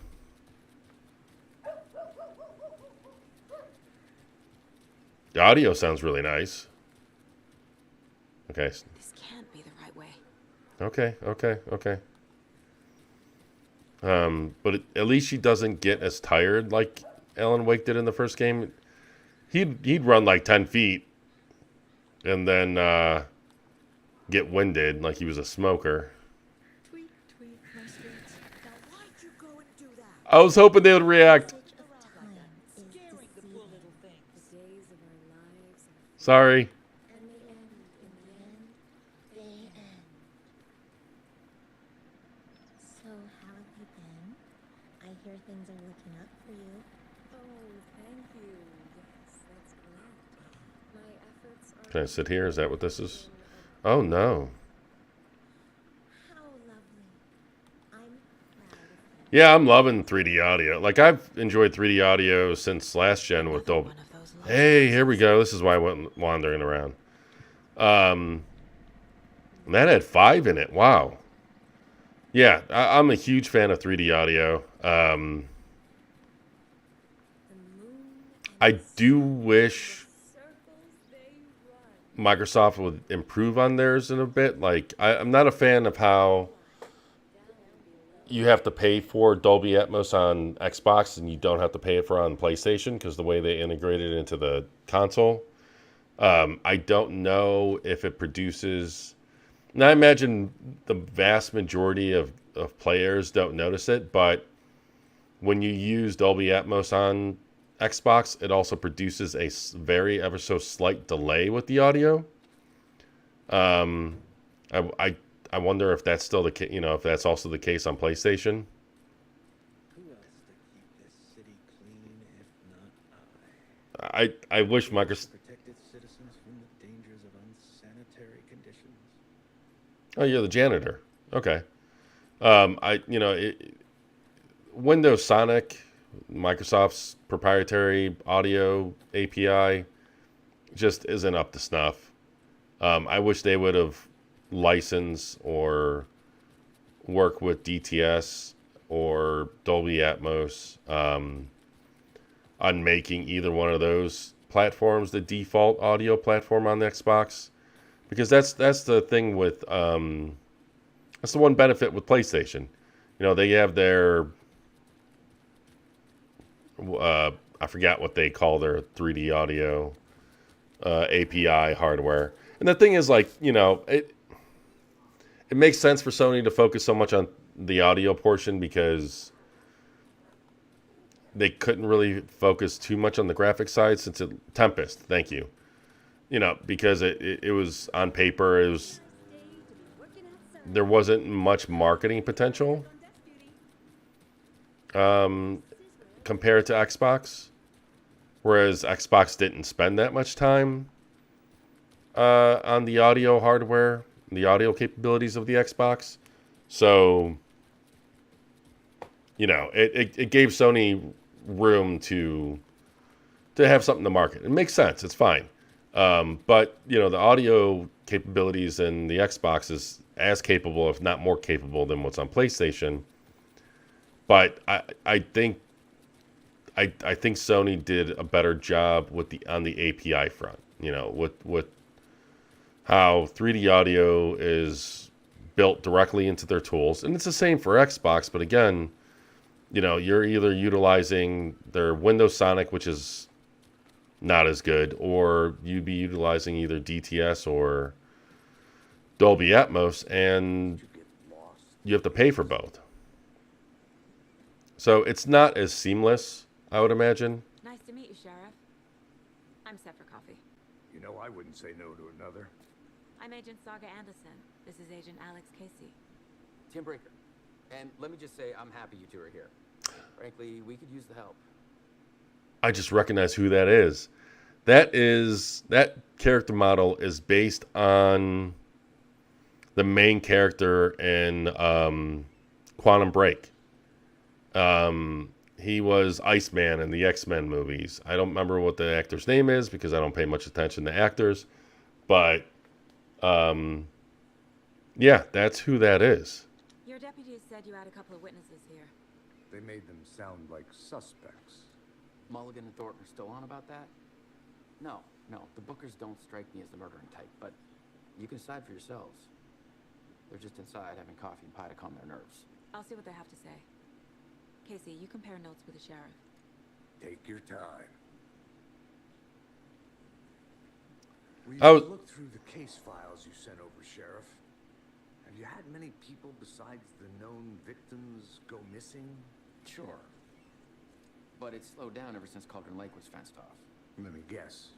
Missing person cases spiked around 2010. The fence was built just after. Yeah, that's exactly right.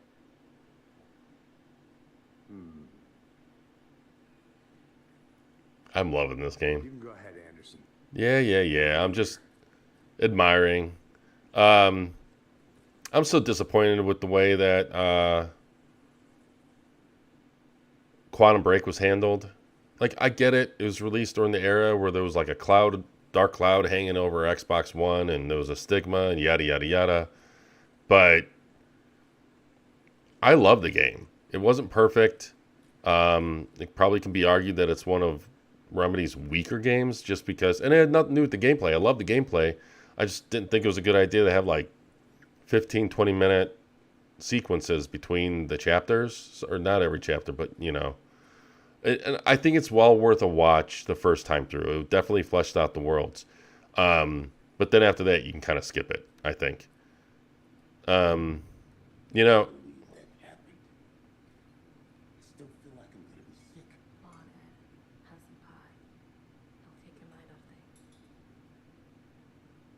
but I loved Quantum Break. It was a great game. I don't blame Xbox because, oh look,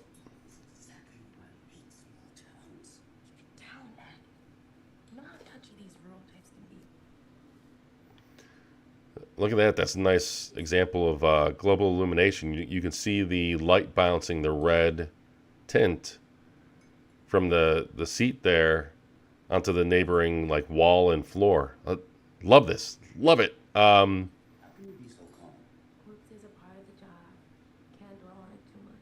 But when Xbox was under Terry Myerson in the Windows division, that's why they had like a shoestring budget.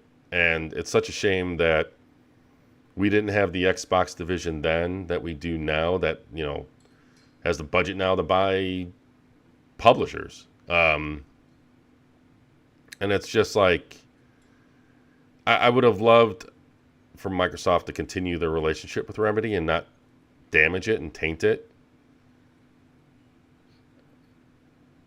You wish Microsoft would expand Windows Sonic more, like Windows Sonic for home theater. I think Windows Sonic can support home theater on PC, but it's just not that good. It's just not that good. Even for whatever reason, when I was at the hotel, there was a very clear audio delay. And I didn't bring my headset. I meant to bring my headset. I forgot it at home. But so it was coming through the TV. I was like, wow, is the audio delay on the TV that bad? It was Windows Sonic. I went to the audio section thinking that maybe switching it from Dolby Atmos or something would... I thought maybe Dolby Atmos was causing the delay. No, it was Windows Sonic.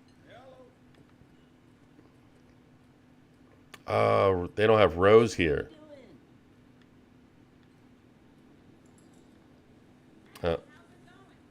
Who's saying that? This diner's also in the first game. Ah, the poor old thing can only take so much of this of the same song being played over and over and over. I'm as big of a fan of Coconut as the next person, but come on. Okay, again, this is a reference to the first game. There were two band members, rock stars, that were in a band, and one of them would play this Coconut song over and over and over again.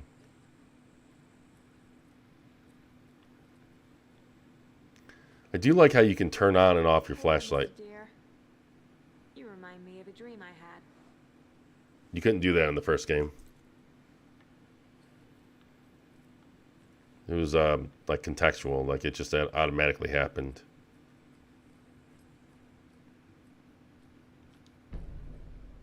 Nice. I need something to force this open. It's interesting that they're kind of putting so much attention to this back area. And this should be the restrooms. Yep.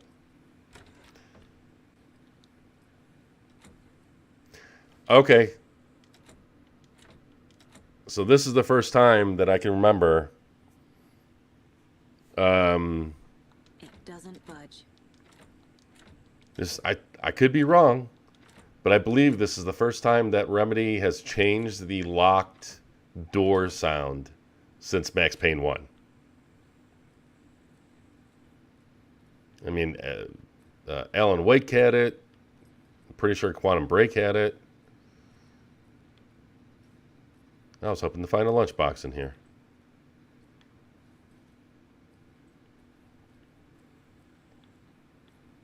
Okay, let's go talk to these witnesses. It's supported on PC, but most games don't use it. Yeah, I mean, most games don't use Windows Sonic because there's no, like, Microsoft doesn't even invest that much into it. Why should developers? And it's especially when it's not as good as other platforms. Excuse me.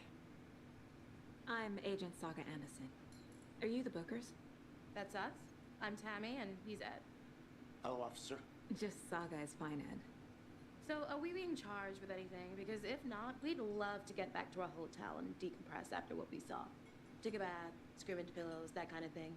We're not charging you. I just have a few questions. Nothing to stress about, okay? What were you doing at Cauldron Lake last night? I'm a writer. True crime. We're here from New York, doing some research on a famous novelist, Alan Wake, who went missing here. I was down at the lake, getting some details. Perfectly legal. I'm assuming that when there's two options, the one that's bolded or larger is the main one, maybe? So what did you see in the woods? This naked dude came out of the lake, and he was acting crazy, shouting weird shit at us. He must have been on something. Unless skinny dipping at dawn is a thing around here. Then we heard shooting. We ran into these psychos in deer masks. They were tearing into the naked guy with knives, like some kind of satanic cult. And then we bolted and called the cops. What makes you say it was a cult? The masks and knives aren't enough.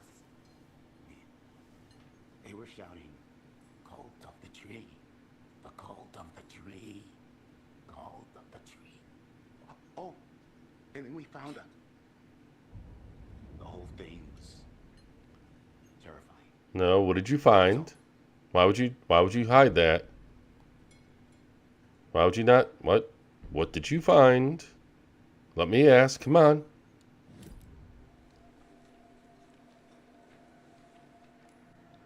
The cult of the tree. What aren't the Bookers telling me? I found their necklace. The symbol is 2 triangles. The cult wants their spruce tree back, Tammy. Finders keepers, Ed. My publisher will want this on the cover. Tammy found something. A necklace belonging to one of the cultists. How do you know this? It's like she's a medium, or not a medium, but like a psychic or something. Now, spoiler from the first game.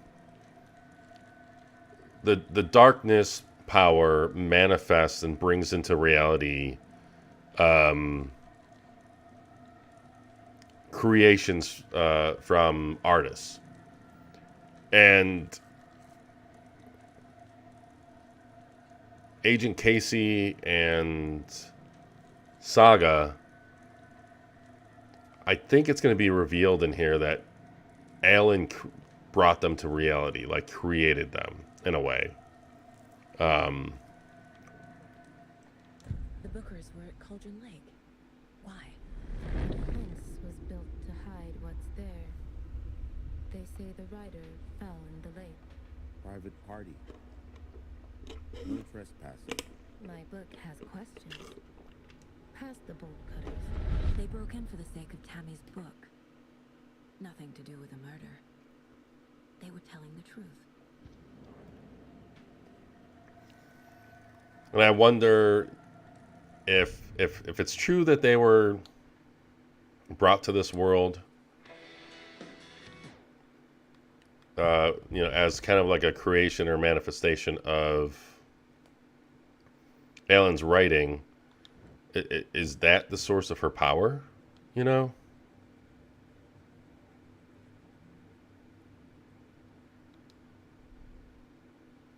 I don't think there's anything else. So you found something there, right? A necklace these cultists may have dropped. Okay. Wow. How did you put that together? It's evidence. You need to hand it over.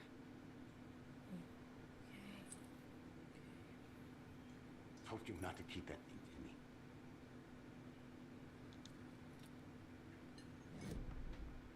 Why is it telling me to check out the map?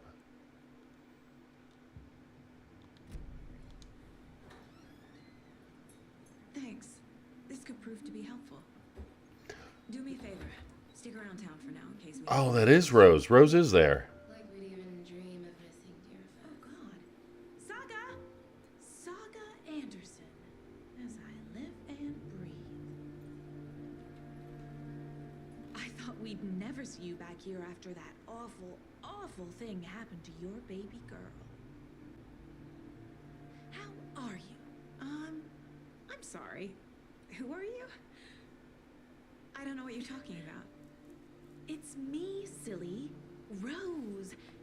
You know me. I don't think I do. And what horrible thing happened to my baby girl? She drowned. Your daughter. That's so weird you don't remember. How do you know I have a daughter? Oh, I know what this is. You're blocking out your traumatic memories.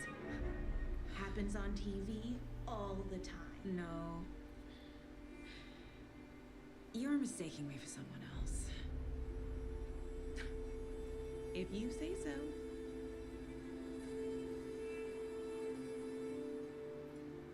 Music is excellent.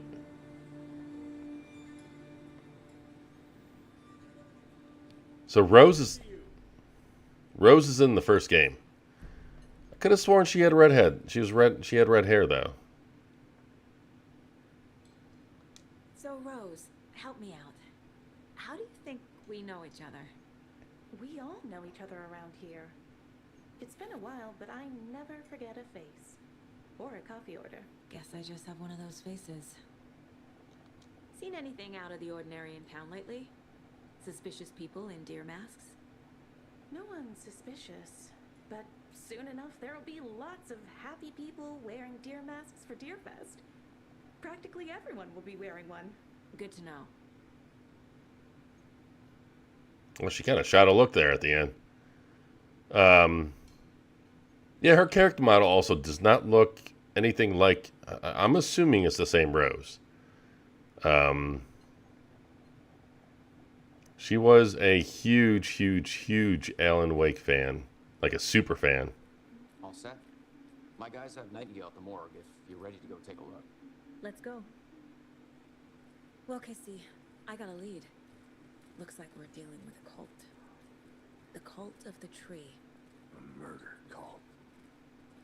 Fuck. Have you heard of this Cult of the Tree, Sheriff? Only the urban legend. If you're in the woods at night, the cult will get you. That sort of thing. We're not gonna find out you're the Grand Wizard or something, are we? I played some D&D back in the day. Wizard was always my favorite. Looks like you have some guests. Ah, morning, Ted. Yeah, real important guests. Deerfest. Always draws a crowd, right? Too true. More the merrier.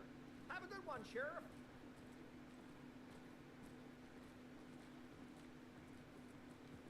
That was What rude. do you know about that waitress from the diner?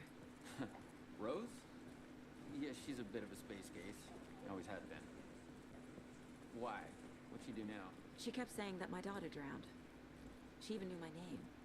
It was all very weird. Rose has a talent for saying the weirdest thing possible. But it's best not to take it personal. Weird is one thing. Knowing your name and that you have a daughter, that's something else. Corpse is downstairs ready to go. Yep, in the morgue, all prepped. I'd like to take a closer look as soon as possible. Lead the way, Sheriff. I hope he's not naked still. Oh, this is the Bright Falls Sheriff Station. Anything you need, just let us know. We appreciate the support, Sheriff. This is an... Right with you, sir. Yep. Just here to pay my ticket. Whenever you're ready to take my money. This is another location in the first game, and this should be the equipment room or the... It doesn't budge. Some patience, please. Was a radio, maybe dispatch radio or something in that room. Oh, hello. I know one of you is stealing toilet paper. I've been counting them, and there's an entire roll missing every day from the stack.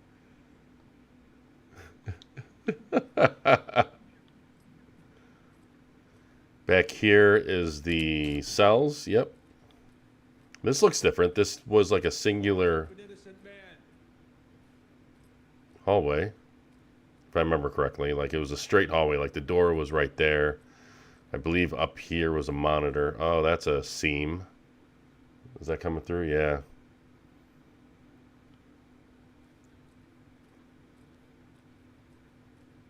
So that Texel, I think,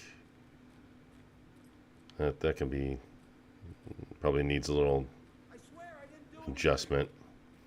Back here is a parking lot. Oh, they're not going to. Man, I don't want anything to do with any of this. Can we walk back here? You guys are going to react? Awesome.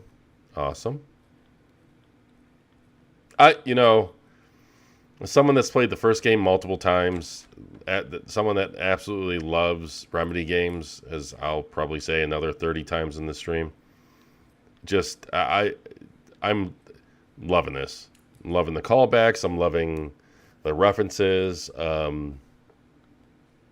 Agent? Hello. Don't mind me. Just going to go opening things and clicking around. You guys got any... The investigation is being taken over by the federal agents. Sheriff Breaker wants us to cooperate fully. Aye, ma'am. I'm being serious, Nelson. You guys got any lunch boxes around here? With some shredded paper in it? Oh. It's letting me open the drawers even though there's no button prompt. And I don't care for all these gruesome murders and whatnot right here in our wholesome little town. It's not what I signed up for. This line of work is not for the faint of heart. Faint of... Oh dear, I am a tourist, and it appears that I'm lost in the woods. If only had a tour guide also. Bear season. Oh no, a bear. Help.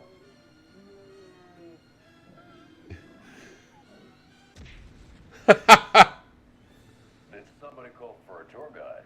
Oh wow. Koskela Brothers Adventure Tours. Unforgettable tour experiences at affordable prices. That's right. I'm Ilmo Koskela, voted best coffee roaster / tour guide by Coffee World magazine. And I'm here to give you the tour of a lifetime. But Ilmo, I've heard the government has seized and restricted access to many local nature attractions. That is true, Yanko. Many local attractions have recently become fenced off by the government. And that's why, at Koskela Brothers Adventure Tours, we say, fuck the government. The bear. Oh, wow. You think of everything. And we'll take you anywhere. Hiking through the scenic Elderwood National Park. Fishing in the crystal clear waters of Bright Falls Dam. Bird watching at majestic Mirror Peak. The tour of a lifetime is just one phone call away. Book now to get a 9% discount on this limited edition Oh Dear Diner coffee thermos. That's another tradition in Remedy games. Having like little TVs that I think this might be the first time you can actually like zoom in and click on it though. It was in Alan Wake. They even had them in Max Payne. They weren't live action animations like that or video. They're more still frame live action, I believe. Like they're pictures basically. I like Remedy. Play control was pretty good. Only complaint was a 30 frame per second mode on the PS5 is a little Pretty sure the PS5 version was the same as the Series X. I don't think there was much. Now, when you went into the game's photo mode, which this game does not have a photo mode, it seems. It would unlock the frame rate, and it showed that the Series X ran faster, but I don't believe there might have been some portions. Maybe there was some parts that ran better on the Series X. But I'd say the PS5 version was pretty good. Like it may not have been quite as good as the Series X, but it was close enough. It was good enough. The cascading resolution of the shadows is pretty aggressive. You can see it right here where the shadows close to us are nice and smooth and filtered well, but just a few feet out and it's jaggerific. But shadows they're always taxing. Those are one of the With the funeral home next door. It's a shoestring budget. I guess you guys don't have that problem though. Our only coroner rotates between a few other towns and he's away this week, but you can handle this, right? I'm qualified to perform examinations. Yes. on PC, if you're playing a PC game and you're having performance issues, dropping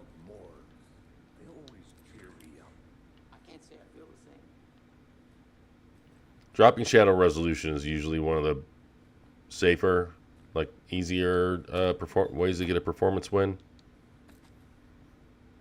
So how do I bring up that menu?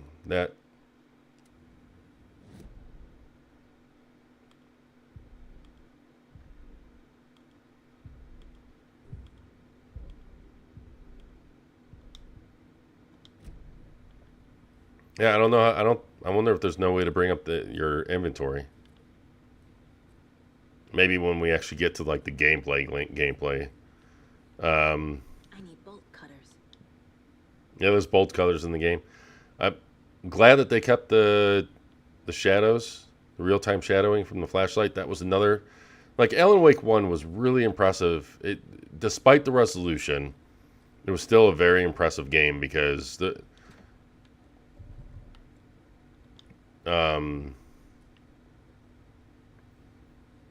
like your flashlight, the game had a ton of volumetric lighting that all cast shadows.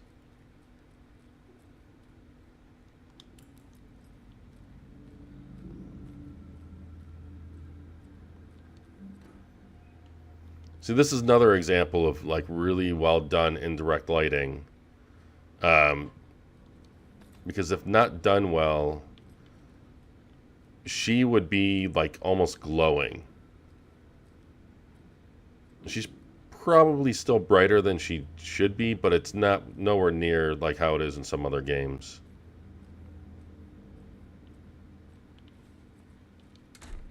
I can't force it open.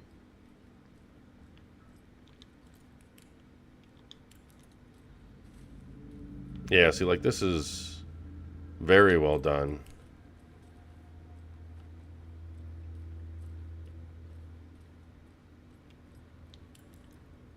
Okay, let's take a look at our patient.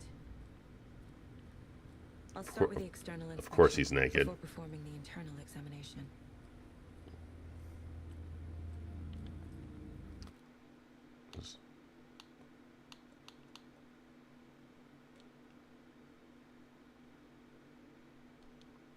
I'm gonna turn on the nudity filter before we do this part. And I'm kind of curious to what that looks like.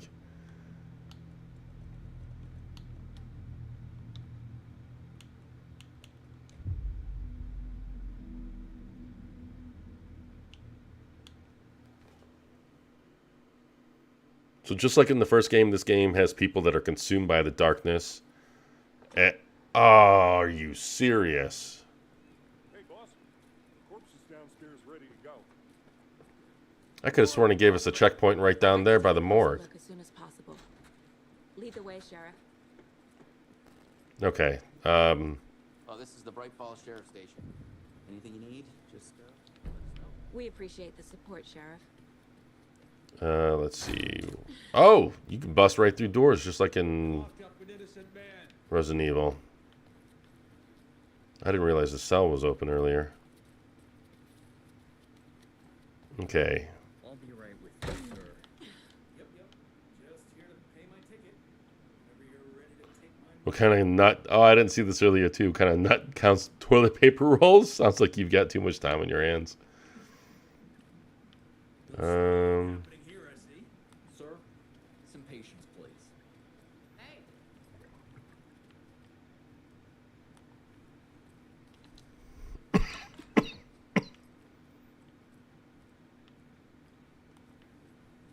Agent?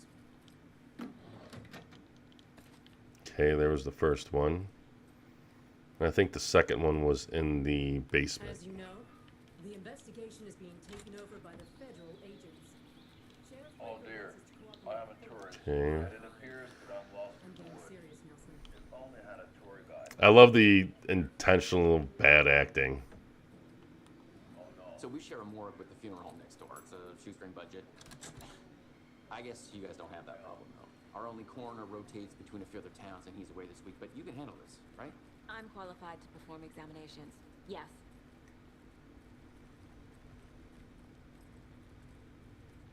So I wonder if they're gonna like pixelate his junk or Something about more. They always cheer me up. here should be the other one. Oh, that is interesting. Either I missed those items or it's randomized.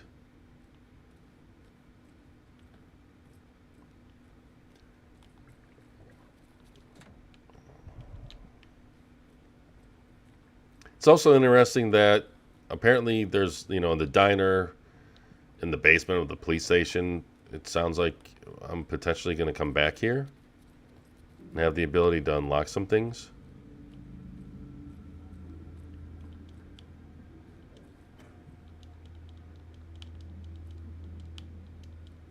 Come on. What are you waiting for? And I wonder what that is. Like, okay, either I missed all this stuff before, or this stuff really is randomized.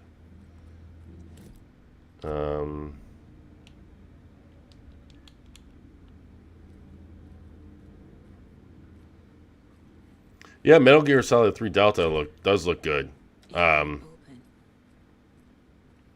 not surprised it's running on Unreal instead of the Fox engine. Okay. Let's take a look at Outpatient. I'll start with the external inspection before performing the internal examination. My guess is they're running the renderer on top of the original game. But who knows? Maybe they're doing more, you know, custom animations, gameplay, all that stuff. Can't be opened on this side. But if they are just running the Unreal wrapper, let's say, over the base game, the main game, that makes the most sense, because that's probably easier to do in Unreal than it is in Fox Engine. Oh! I was just wondering that too. Like, are they going to pixelate his junk? Or are they going to give him a rag? They give him a dirty pair of underwear. That's funny. What was the cause of death? What other clues can the body give me? There's writing on here.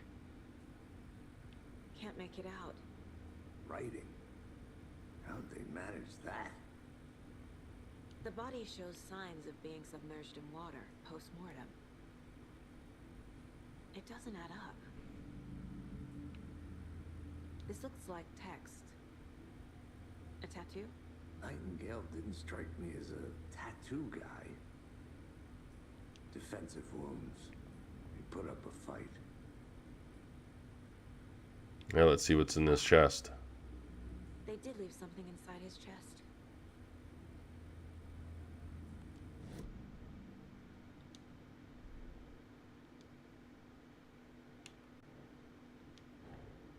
Time to see what Nightingale's body can tell us.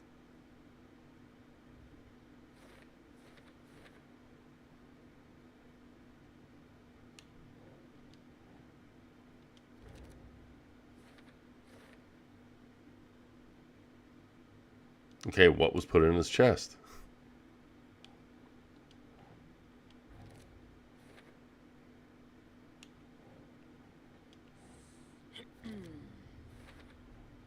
Chest wound is cause of death, but the corpse is bloated, waterlogged. Doesn't add up.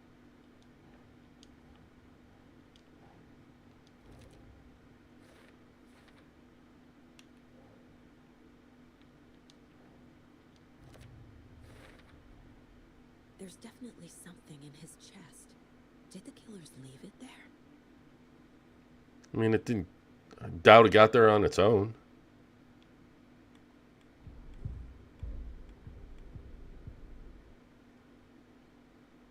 Well, that's cool. This is like very Resident Evil-like.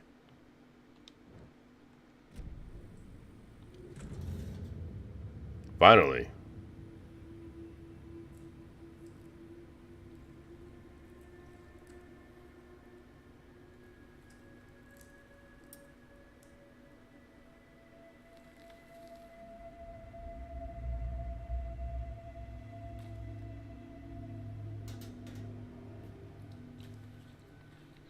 Same type of page we found at Cauldron Lake. Another page of the manuscript. Nightingale hunted Saga. Didn't see her. The Taken could not see into bright light. Light hurt them, made them vulnerable. Nightingale had no heart, but here he was, killing. Someone's created a fucked up fantasy about us. Hey, hold on. We found these kinds of pages. I didn't think they were relevant to this case. I have them right here.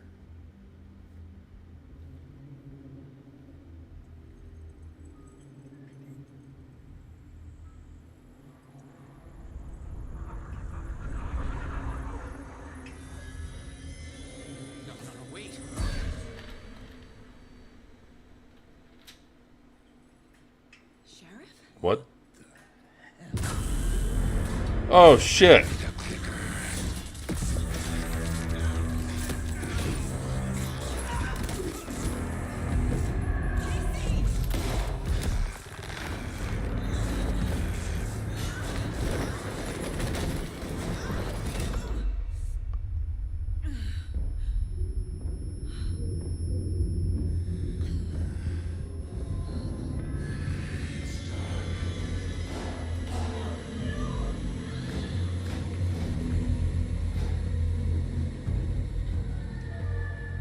Didn't see her. Could not see into bright light.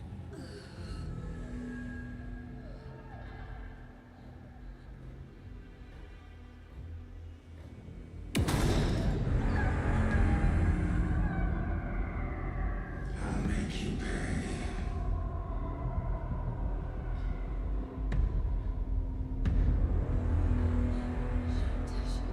He's coming.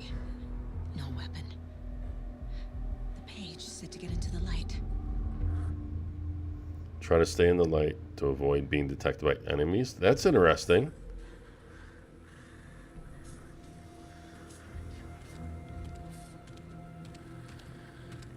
Now, in the first game, the light would heal you. He can't see me in the light. My gun's out in the hall. Gotta get it back. I gotta admit, when he stood up, or sat up, safe havens will restore some of you. Okay, so they still kept that. Some of your health, though. If you leave or attack from a safe haven while in combat, it will become temporarily unavailable. Okay. Ooh. Gotta move. Now. Oh, wait, he's in the other room. Oh my god, she's dead. Aim by holding. Oh, this is very Resident Evil-like. Vanished.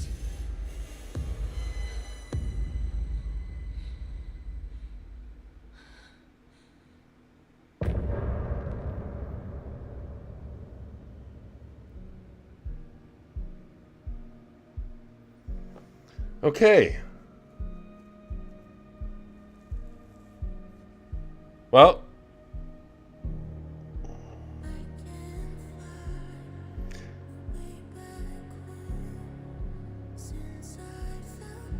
And they did this in the first game too.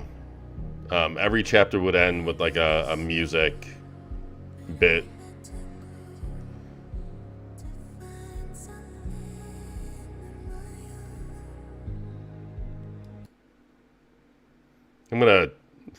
I don't know if I should pause, like mute the audio from this, or I kind of don't want to skip it.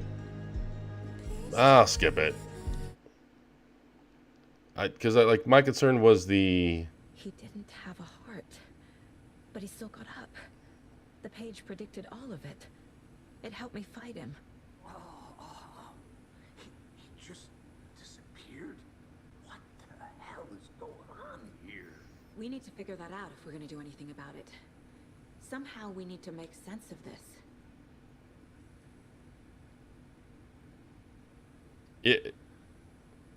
The way the body reacted to the shooting, everything like that was very much like Resident Evil. Things got crazy. Sheriff Breaker just vanished. Maybe the sheriff knew more than he was letting on. He seemed anxious, like he dreaded what was coming. One more mystery. No, he didn't disappear like he ran away. He disappeared like he was in the middle of a magic act. There's no rational explanation to what we just saw. I'd love to blame this on mass hallucination caused by inhaling volcanic gas, but we both know that's bullshit. This was supernatural. Well, I'm glad you were the one to say it. Now we can figure out a way forward.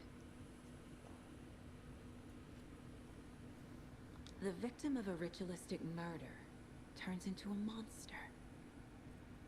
Is there a connection?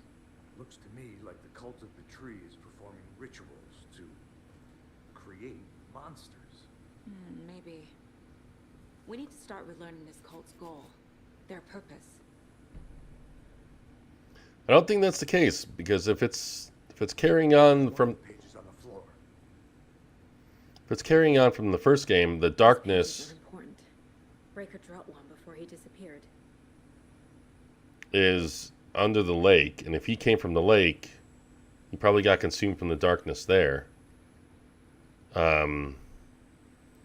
Would be cool if Silent Hill 2 and Metal Gear 3 came out next year. I think that's the plan. I thought Silent Hill 2 was actually coming out this year. That's another game I'm really looking forward to.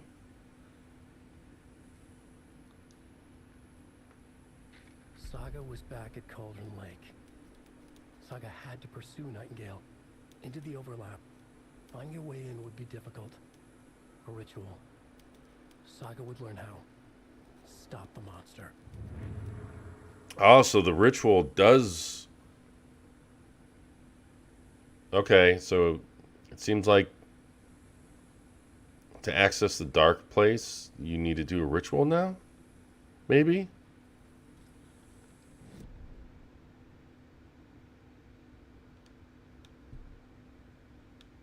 Saga was back at Cauldron Lake. He was there too, Nightingale. Again, there's that artifacting. I don't... A creature of darkness. He was beyond her reach, where some other strange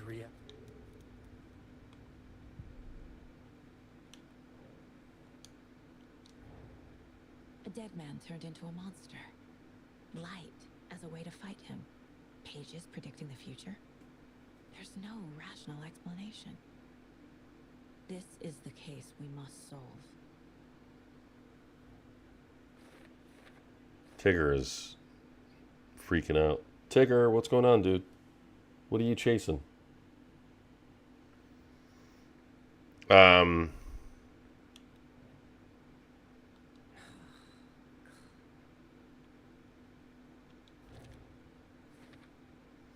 know, I can see why some people may take issue with how slow the opening of this game is, because one firefight in the entire first chapter, that's a huge departure from the first game.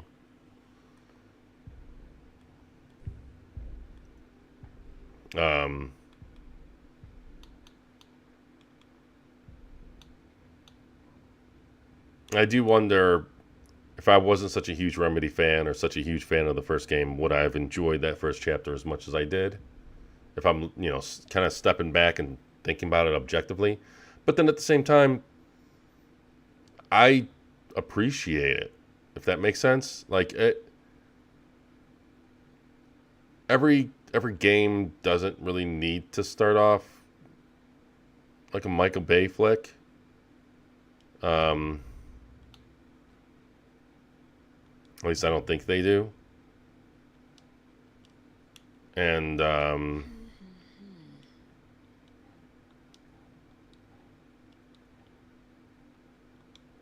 I can appreciate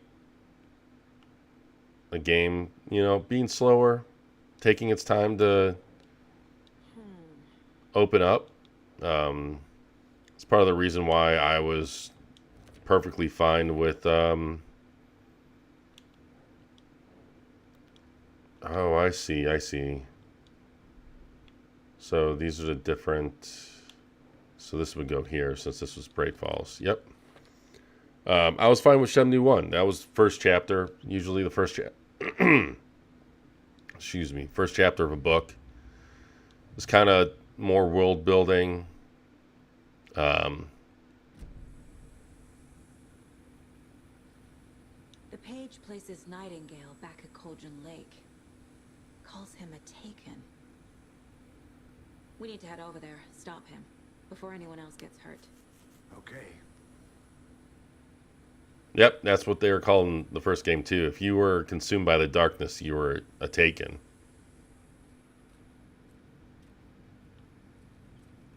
Can't be opened on this side.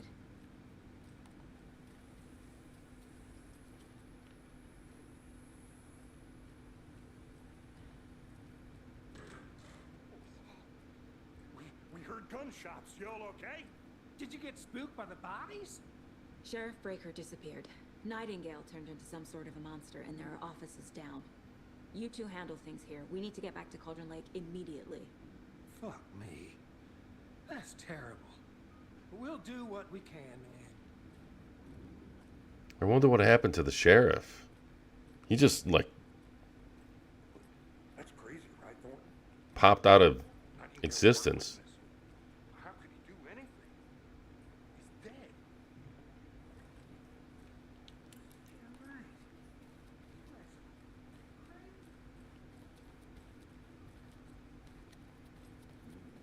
They're a fine pair.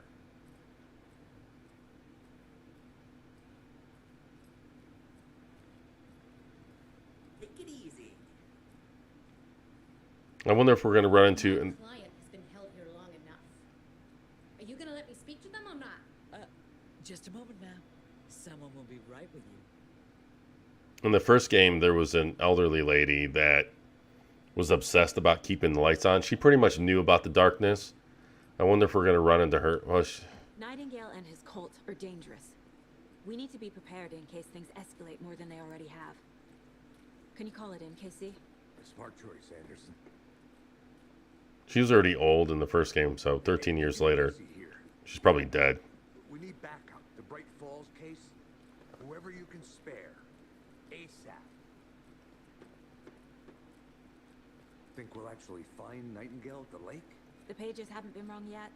We can't assume the person writing these pages isn't playing us. I agree. But it's our best lead. They don't realize that the pages are coming from Alan Wake.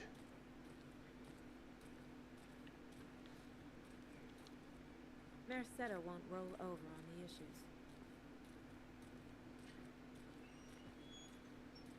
How's the game feel control-wise? Feels good. Even at the 30 frame per second mode, it's nice and responsive. I wish I could bring out my gun, but even aiming, felt good. Shot him when I shot him in the body. Then moving up to the head was easy.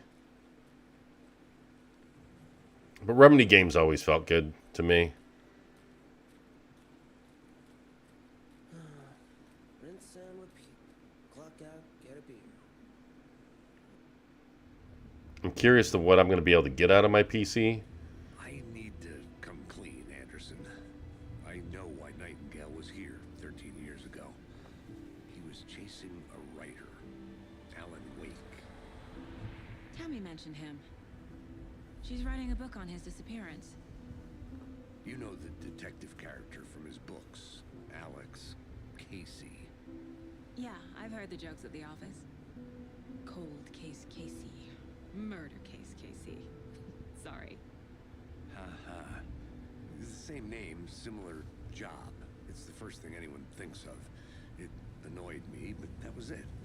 Then, 10 years ago, I started getting strange letters in the mail. Fragments of prose describing murders. You've heard the stories about what happened in New York. Some of it, at least. Bodies started to pile up. It was a murder cult. Turns out the fragments sent to me were from the crime books of Alan Wake. The cult was copycatting the murders from the books. In their heads, they were performing a ritual to bring Wake back. Their imagined prophet. After that case, I started looking into Wake's disappearance on the side. And you thought this case might be connected to him? His name does keep popping up. I just wanted you to have all the facts. Next time, give them to me before we find ourselves in the middle of a horror story.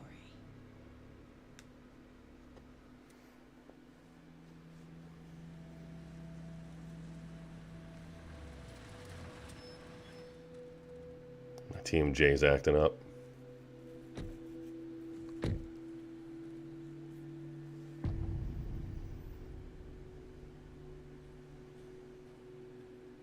The page says Nightingale's in something called an overlap. Need to figure out exactly what that means. I'm happy I'm not in charge of this mess. Thanks. Let's start looking for Nightingale where he was killed.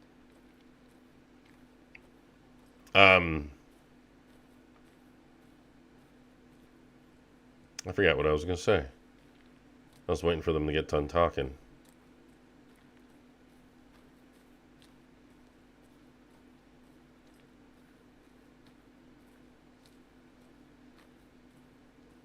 Oh. So another thing from the previous games, there is a Alan Wake doppelganger. It's basically like a clone created from the darkness. And it's not the first time in the lore and the story that a person was duplicated from this dark power. And I wonder if he was the source of, like, the copycat killer. I wonder if that was him. And they were just assuming it was a cult to bring back Alan Wake. Fuzzle? Either there's a cat in the game or my cat started meowing.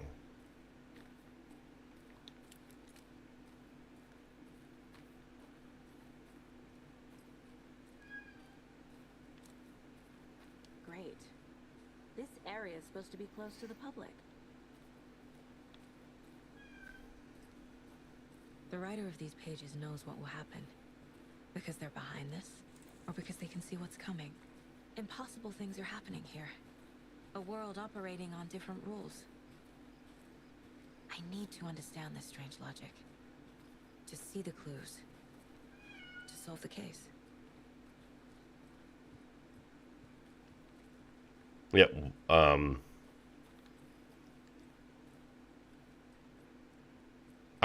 loving this Remedy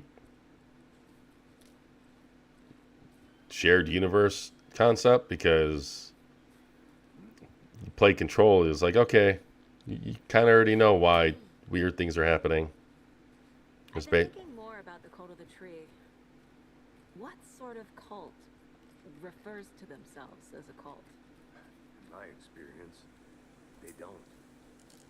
We're not seeing the full picture yet.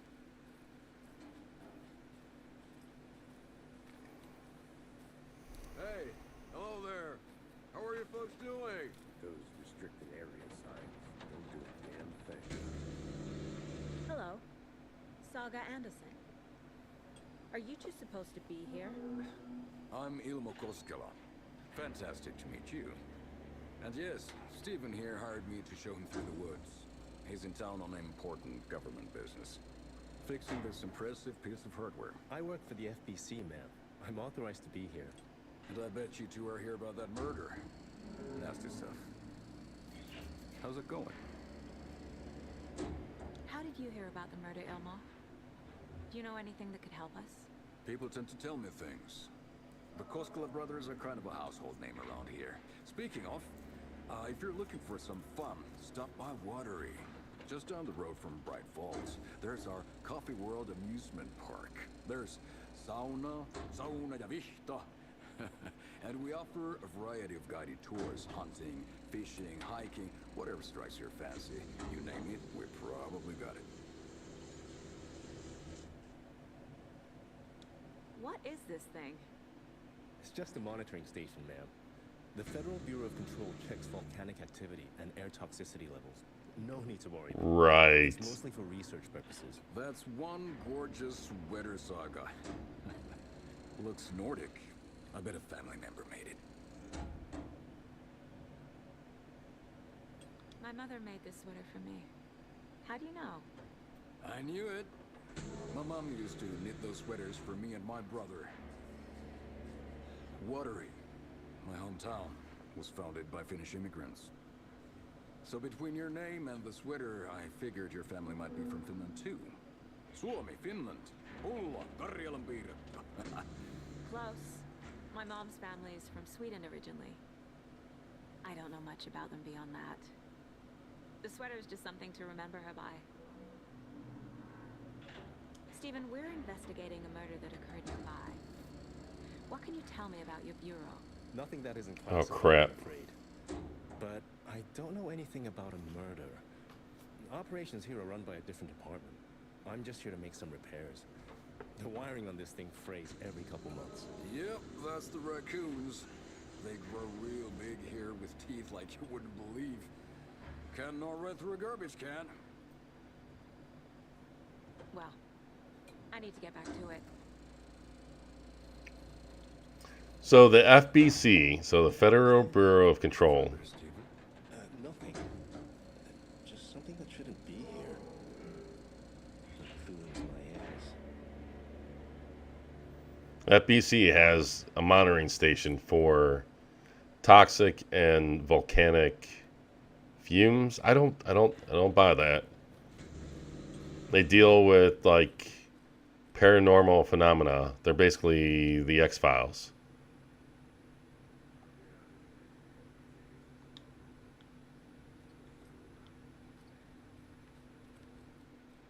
Who the hell makes a amusement park over coffee?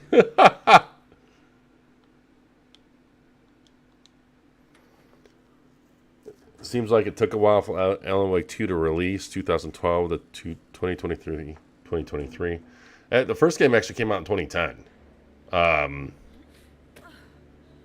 And yeah, it's been a good, 13 years. That's a whole thing, and that's part of the why Remedy doesn't have the best relationship with Microsoft anymore, or Xbox. They wanted to make, Microsoft published the first Alan Wake. They own the publishing rights. Let's get to the murder side, Casey. And then, so Remedy is not that large of a studio. They've grown, of course, since the 2010. But even back then, they weren't that large. Right now, relatively speaking, especially for the kind of graphics that they produce and the games they make, they're not an especially large team. And it did take a while for Alan Wake 1 to come out. It was originally open world, and they kind of chopped things up because there was a lot of talk about, well, the 360's holding it back. It should have been a PC exclusive. When it became more of a narrative issue. A lot of things about this case keep bothering me. But one thing feels really off. Breaker's disappearance. I don't get the feeling Nightingale was responsible. He was about to give you more of those pages. Something didn't want us to have them? Or was protecting him from Nightingale? Spontaneous combustion? I don't know what. Not the kind of disappearance we normally solve. So, the first game came out in 2010.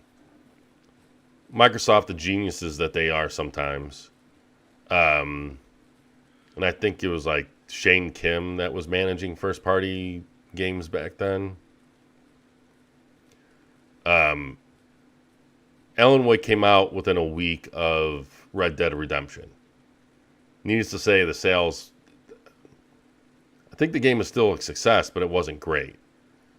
And then they tried to get Alan Wake 2 started, but Microsoft wasn't interested in Alan Wake 2. That's what brought us Quantum Break. And Quantum Break had its own issue with it being an Xbox One exclusive. And, there was the whole stigma and dark cloud hovering over the Xbox One. Quantum Break, I didn't even have an Xbox One. OG Xbox, Xbox 360. Xbox was my main platform. Hello, this is Agent Anderson and Agent Casey, FBI. We'd like to come in and ask a few questions pertaining to an investigation.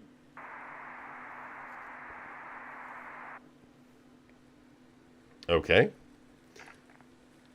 Nice talking to you, too. But, I go 2 generations of... I had PlayStations as well, but they weren't my primary platform because any third-party game... I played on the PS2. I played exclusives. I played, Final Fantasy X, GTA, before GTA came out on the Xbox. Devil May Cry. Love that series. But, I think traditionally most people play more third-party games than exclusives because there's just more third-party games that come out. And so I generally lean towards the systems that give me the best overall experience in general, and usually when it comes to third-party games. And, Xbox 360, OG Xbox, that was the Xbox. And then, Microsoft has their absolutely terrible direction with the Xbox One, with the cloud hybrid, always online, DRM bullshit, and I was adamantly against that. I didn't get an Xbox One.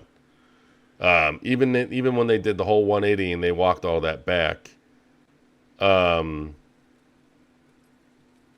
I didn't trust them. I didn't trust that they wouldn't have slowly brought that back or something, that they wouldn't have snuck that back into the console, which they kind of did in a way, because you need an internet connection to set up an Xbox, and that bothers me. Thankfully, after thankfully their whole DRM setup is set up very similar to Sony's, where they don't enforce a system-wide DRM. It's instead up to the developers or publishers to enforce a DRM, an online requirement. So the main key difference between the PlayStation and Xbox is that one system requires an internet connection to set up, the other one does not. Hey, Casey. Um, Bar's favorite shape. Please, Anderson.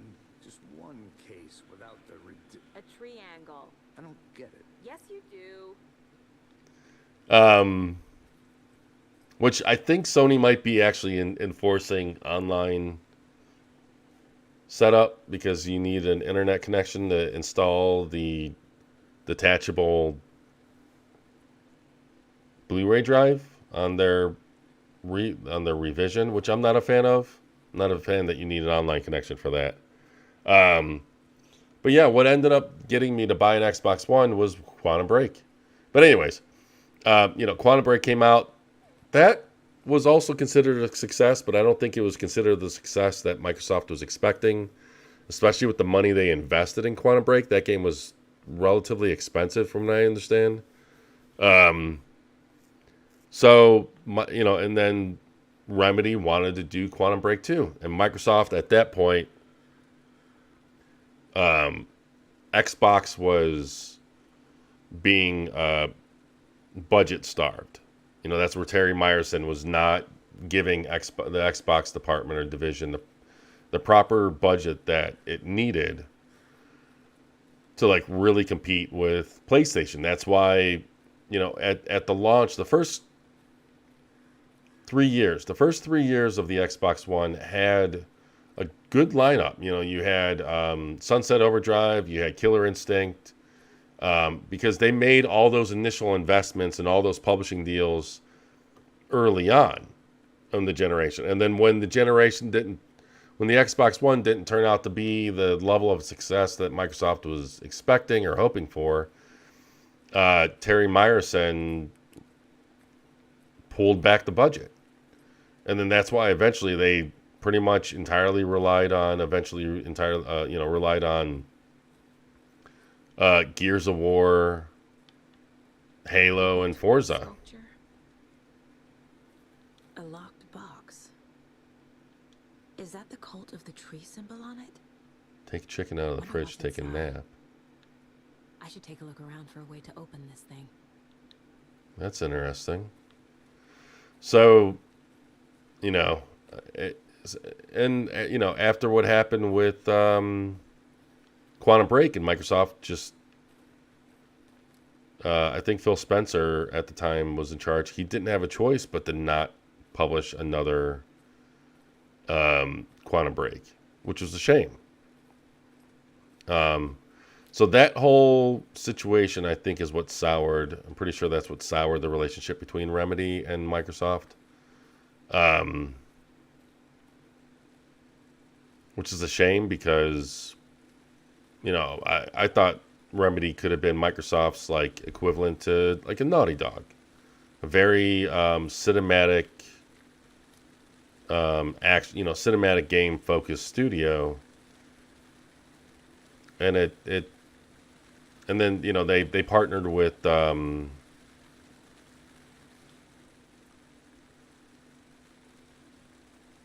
they partnered with I can't think of. They partnered with a different publisher for Control. And Sony wisely kind of moved in and improved their relationship with Remedy. Okay, so I've been here. And like Remedy kind of, it's more within Sony's wheelhouse of what. Now, not so much anymore because Sony's now moving more into the games as a service direction instead of strictly focusing on like the more cinematic experiences. But,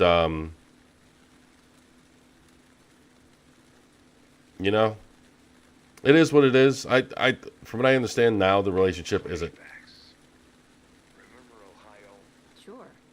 The North Side Slasher. But that case was completely different. The trees, Anderson. He hid the bodies in the forest. I don't remember where I found that lock now. Our crime scene's drowning. I never minded rain. Feels like home. No sign of Nightingale. But the page did place him at Cauldron Lake in an overlap. So how do we follow him there? Maybe something around here will tell us.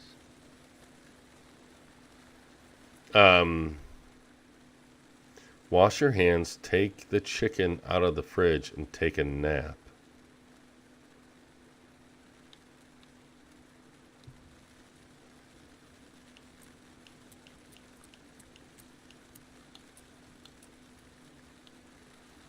Okay. This is going to bother me. I probably shouldn't spend so much time on this during a stream. But, especially since this isn't going to be the main version I play. Okay, so wash your hands. Take the chicken. So take a nap. Got an Xbox One when they announced backwards compatibility. Then bought an Xbox One X when I saw it on sale for $399. Kind of not sold on Sony doing games as a service games. Hope competition gets them. I don't know. I hate how they have this heart over the chat because it cuts off the bottom. Refocus on their strategy. I mean, I'm also not a fan of them. So supposedly,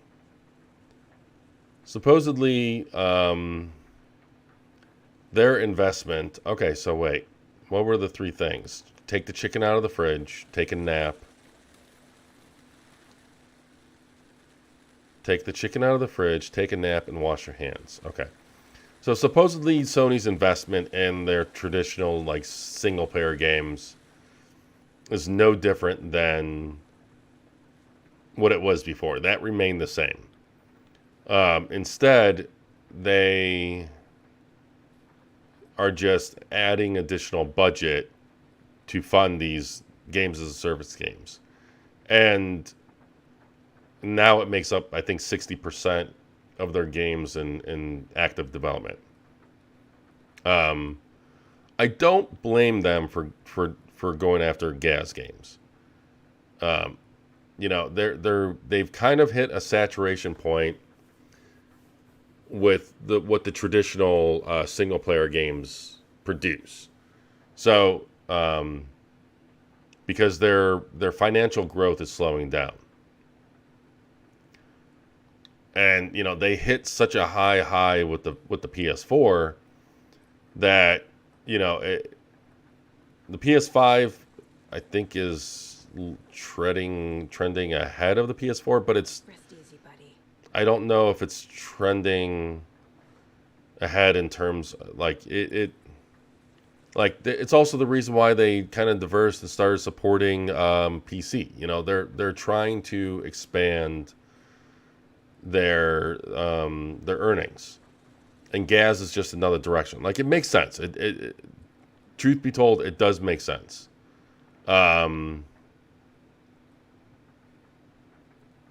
Take a nap. So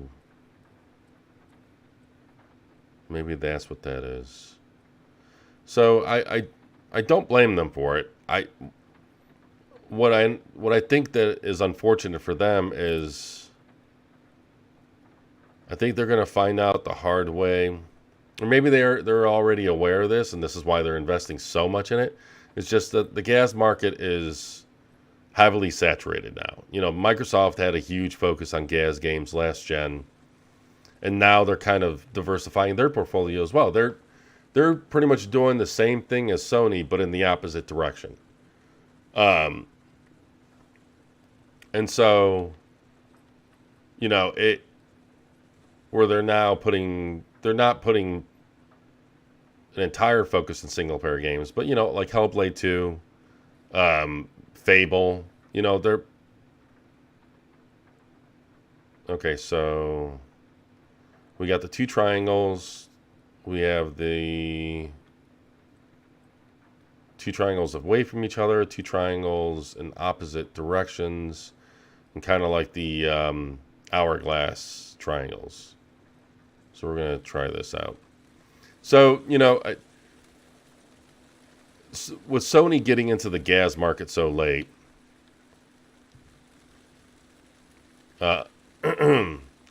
it's going to be much more difficult for them to find the hit. So that's the two triangles, hourglass. That's the two in opposite direction, the hourglass. Okay. So with Sony getting in so late, it's going to be difficult for them to... Okay, so that hourglass and the ones facing away from each other. Notes and ammo. Don't take anything if you Tools of the trade. aren't one of the trees. What is this? Looks like maybe healing.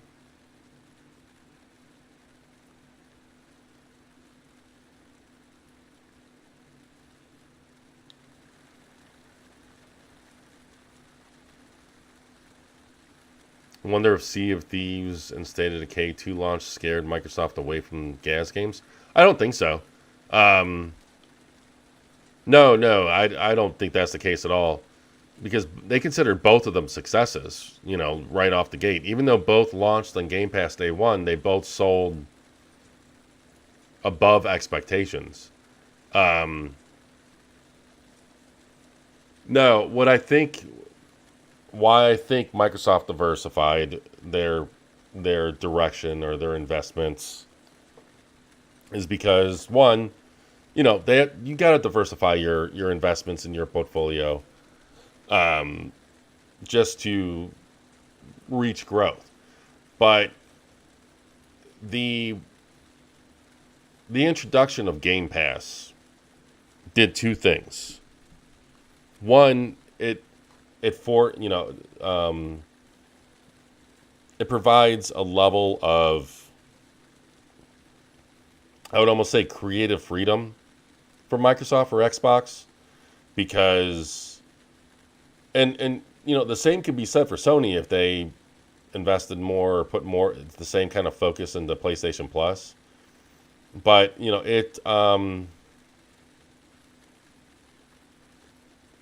so the point of gas games, or one of the points, is for engagement. And why do you want that high level of engagement, that constant engagement? Because you want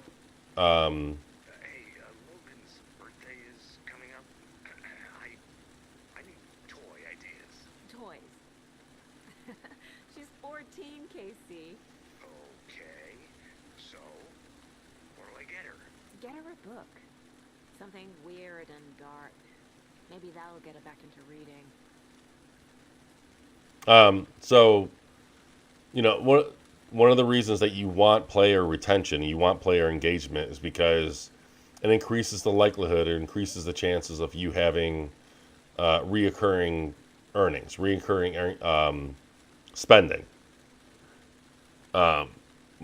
Game Pass kind of replaces that reoccurring revenue, because you have a monthly subscription, and in a way it kind of helps guarantee or enforce the reoccurring revenue because instead of spending $10 to $20 every 3 months on a season pass, or $10 here like once a month or here or there, you're now spending money annually, monthly on a subscription.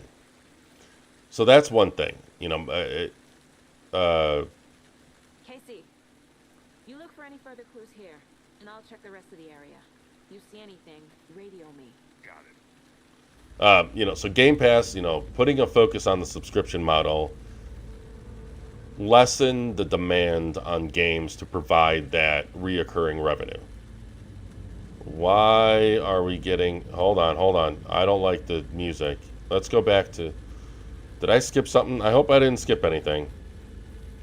The second reason why they started diversifying their investments, again, because of Game Pass, but not for the same reason I just mentioned. You want as many people subscribing the game. You want as many people subscribing to Game Pass as possible, right? To do that, you have to diversify your lineup. So that means you have to put more investment in single player experiences because you want those people to sign up for your subscription service. So, yeah, I don't think it has anything to do with Sea of Thieves and State of Decay. Those two are considered successes. They could have been better reception-wise. They both... And it's interesting because both games also pointed to a different era of Microsoft in another way. Not only were they more focused on gas games back then, but they were also more willing to push games out before they were ready.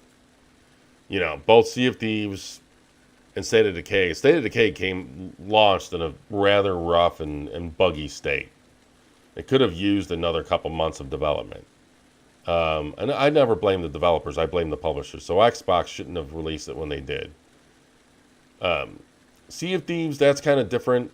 That launched in a very solid state. It was just lacking in content. Bare feet. Nightingale. And I think within a year... We've seen this symbol before. Good eye. I think it was a year that it got it had smaller content releases, pack releases, but I think within a year it was considered like a well fleshed out title. So maybe,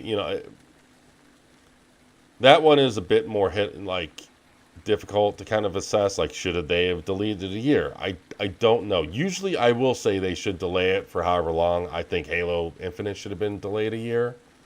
I don't think it's that clear cut for Sea of Thieves, especially with the way Rare took player feedback into consideration of the direction to take Sea of Thieves. Monsters, overlaps, rituals. What do you make of all of this? The killers are usually the ones performing the ritual, not the detective. Acting out their sick fantasy. They may be trying to get you involved, forcing you into their twisted world. But with dead men coming alive, the word ritual starts to have more weight behind it.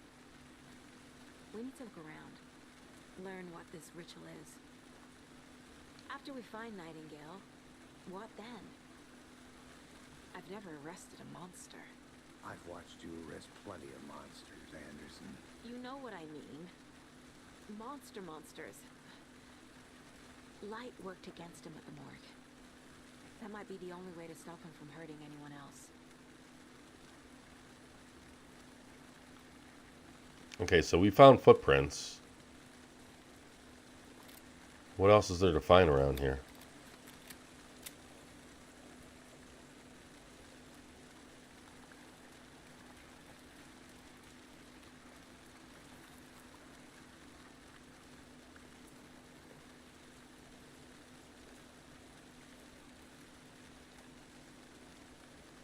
Oh, do we follow them?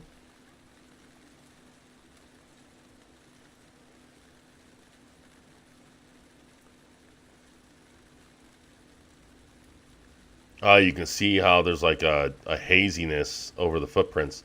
That effect is kind of like a sign that something is consumed with the darkness.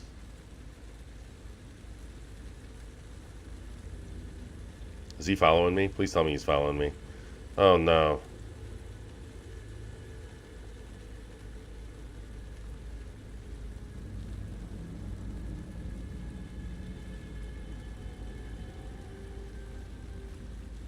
Yeah. And that's the thing. Sony did have more diversified portfolio during the PS1, 2, and 3 era even. But then during the PS3 era, I think they learned that everything changed from Uncharted and The Last of Us. Because Uncharted and The Last of Us saw this huge level of success, whereas games like Infamous,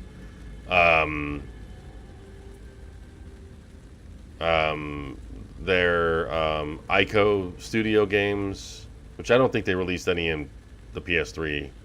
The Last Guardian was supposed to be PS3, but that got delayed to the PS4. Maybe I should call David, see how Logan's doing. They're fine, Anderson. What's got you so worried? I just feel bad being gone so long. I've never taken a case this far from them. They can manage without you for a few days. But Gravity Rush. So those games, even though they may have been successful, I don't know. I did not see nearly the level of success or sales that an Uncharted or especially Last of Us had. And then I think that's when they're like, let's double down on that. And it it worked out for them.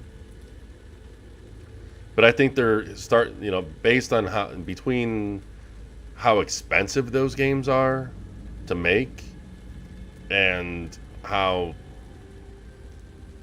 I'm not going to say sales plateaued, but like I think, I don't think there was a huge jump, if at all, between Horizon Forbidden West and Horizon Zero Dawn. So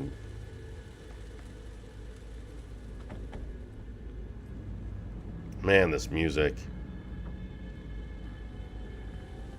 But yeah, but I mean, hopefully, like the one thing, so I'm diversifying, Sony diversifying in the gas games, that makes sense. The one thing that I hope they also go back to is investing in smaller games, like Gravity Rush. And in a way, we are kind of seeing that with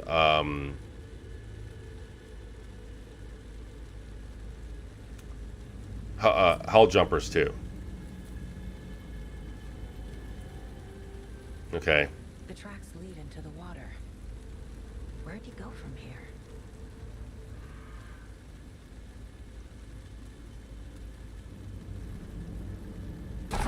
Jesus Christ. A presence. Nightingale isn't far. All right, Remedy. You got me this time. And I do have to wonder, though. So, like, I'm playing on a gaming monitor. There's like less than a foot and a half between my face and the screen here. It's like a 27-inch monitor. It's a nice, like, I like it, especially for the price. What is this eyeball thing on the bottom left? What does this mean? So I wonder if these these flashes are more effective with me being closer to the screen than if I was playing, hanging back on the couch or something, playing on the TV. But that got me good. There's been a couple of times in this game that the game got me pretty good. So like I'm digging it. You predict Sony will eventually shift their strategy again, will diversify their games. Yeah, I mean, it's... I know Nightingale is somewhere around Cauldron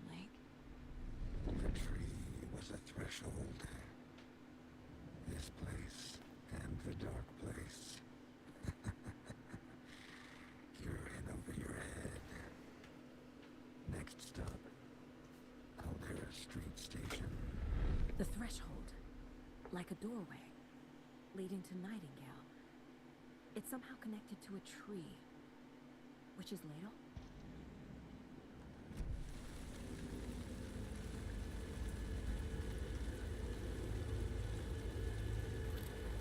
Is the tree the same tree that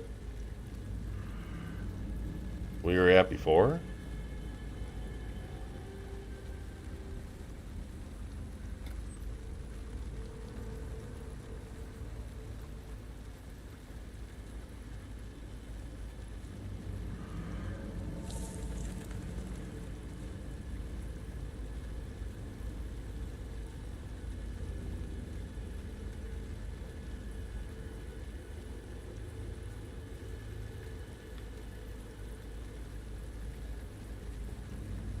I tell you, this slow burn does wonders with building up tension and like anticipation. I don't.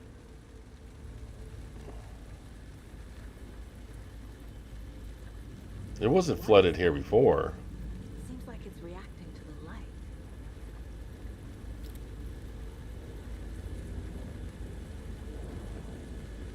These aren't the same tracks that were here before. They're headed into the tree, not out of it. You can toggle the flashlight boost to increase damage. Oh, okay.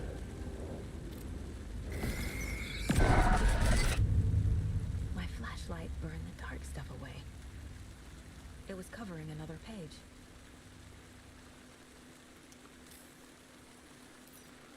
That is interesting. So in the first game, in the Xbox, and Microsoft will attempt another Xbox One. Just kidding. Unfortunately, there's a chance that they may. It's interesting because so in the first game, there was a way for you to focus your flashlight, like focus the strength of the light, let's say, to burn away at the darkness shield that would be protecting the Taken.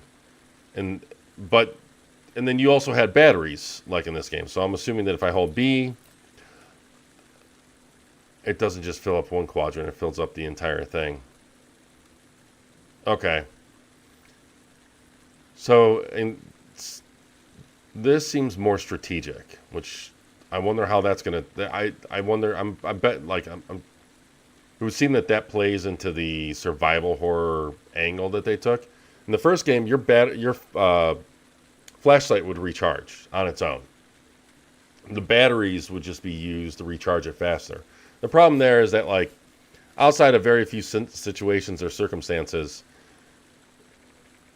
you didn't need to use your batteries. Like, I was full on batteries all the time. This one, though, if you focus the flashlight, it burns through an entire section of your battery charge, your flashlight charge. And the battery is required to recharge it. So that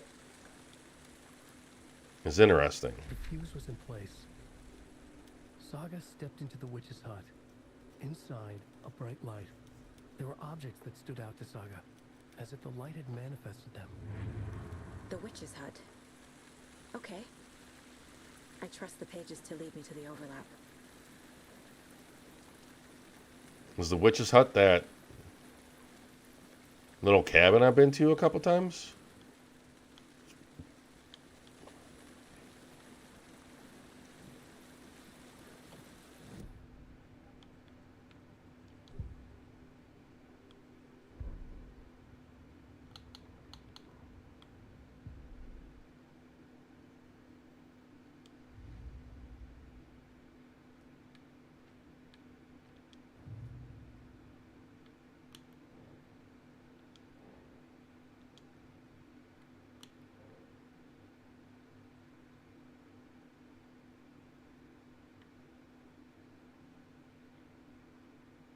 Murder method.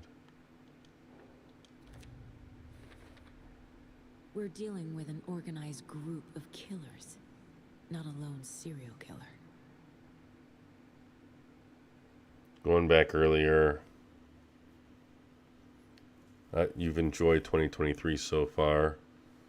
Such great game. Oh yeah, 100%. That's why the bickering and case closed, huh? The cult of the tree is behind these murders.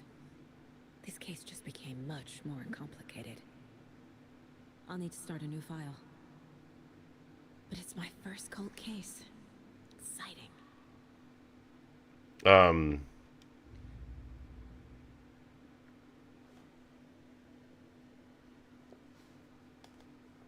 there's 2 files now. But yeah, there's been so many amazing games this year, and that's why I find all of the bullshit from all the fanboys just so annoying. Clues about the cult. Better keep an eye out for more.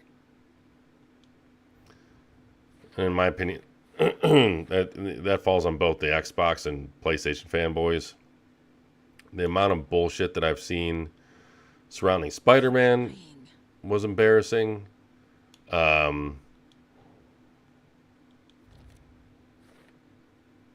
And, you know, same thing for Sony fanboys with the Starfield. Like, it's...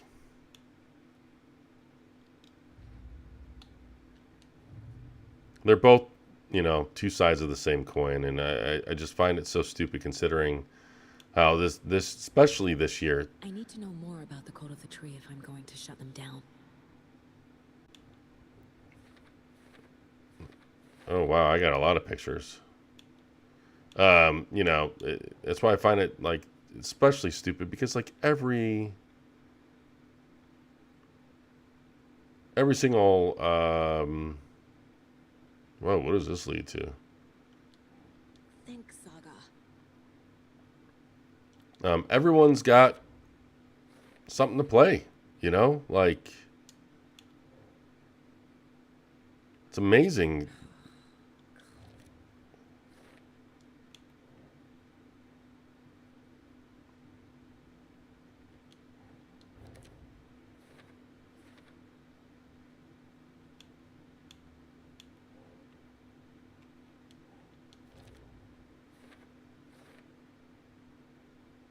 Yeah, Morrow Wonder looks good. I'm not even... That's not right. Like the biggest...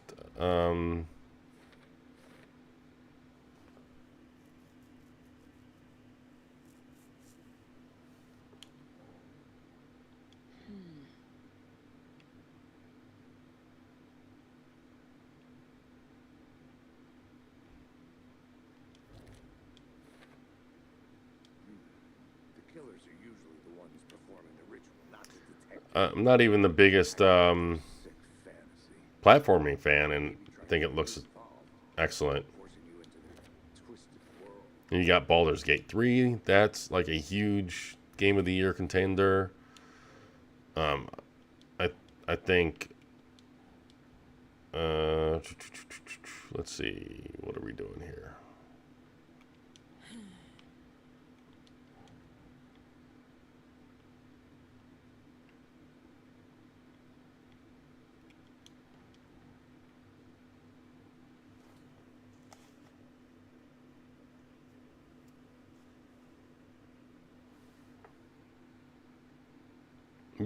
There are console war hot takes every day on Twitter.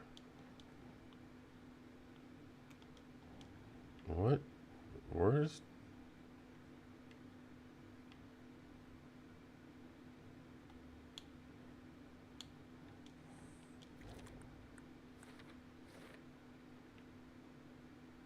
So the fact that you saw them 4 months ago does not surprise me at all.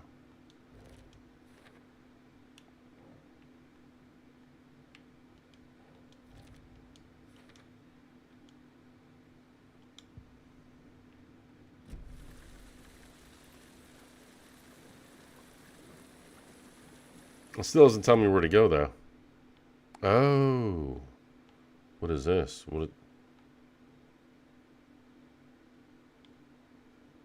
Okay. Love it. Absolutely love it. I love the minimalistic HUD I love how there isn't like a fucking icon pointing me to where I need to go. I had to check a map. I had to investigate, you know, like pay attention to my surroundings.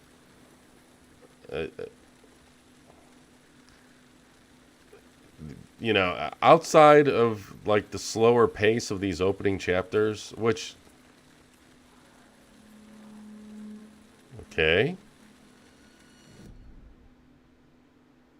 Oh, the witch's hut. There it is. All right, I'm going to go right. What the hell?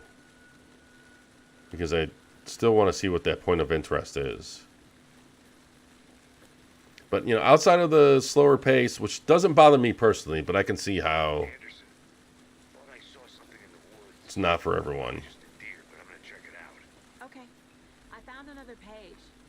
Following up on a lead. Keep checking in. Roger. Yeah, I'm absolutely loving this game. I wonder what the red means. Like, I wish there was a legend.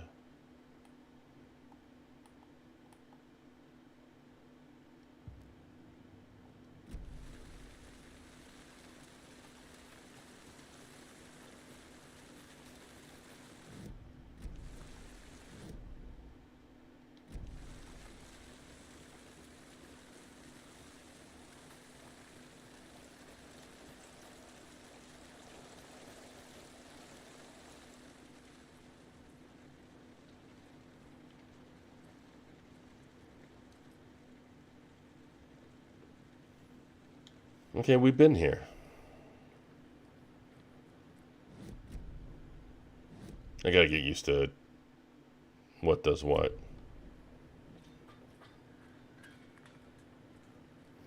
Okay, so this is locked. Is that why it's a point of interest? Locked door.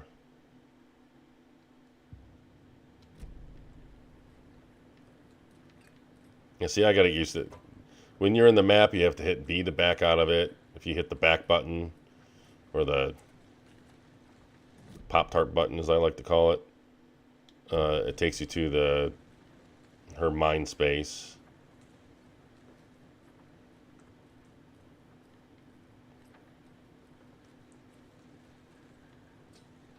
So what is of interest here?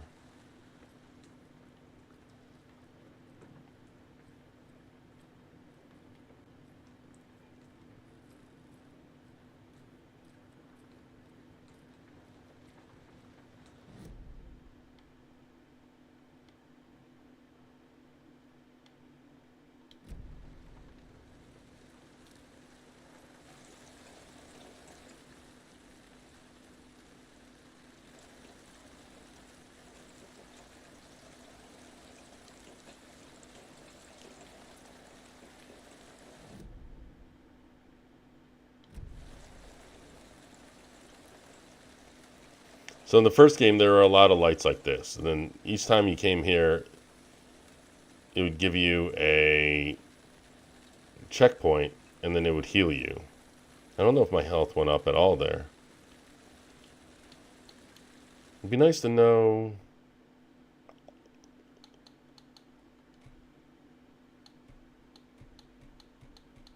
Here we go, inventory. Press Y.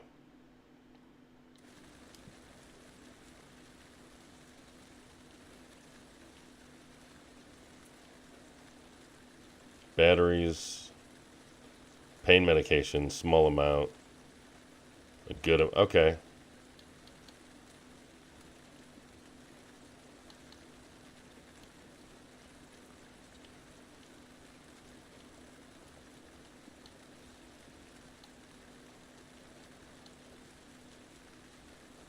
There we go.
This is where the stuff kind of got Witch's hut.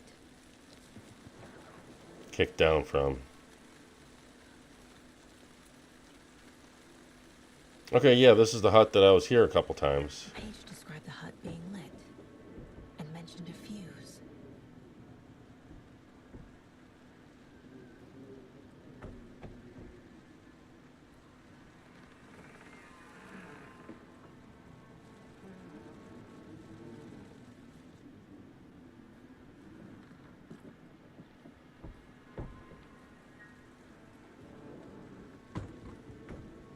Oh, that's a nice touch. Assuming that's for me.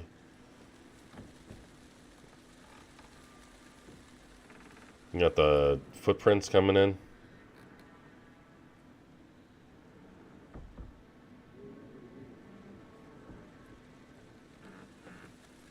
There's nothing here. It's a single-roomed hut.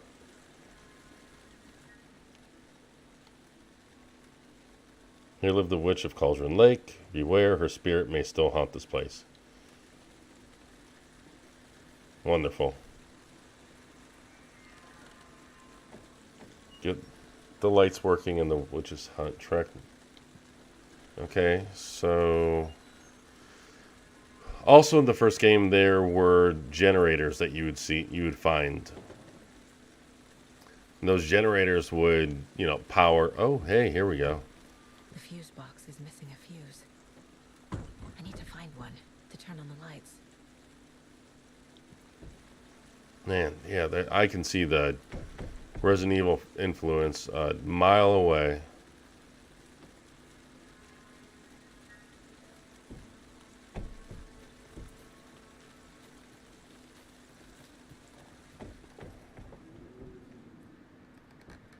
And what are the chances that there's going to be a fuse? Can I open these drawers?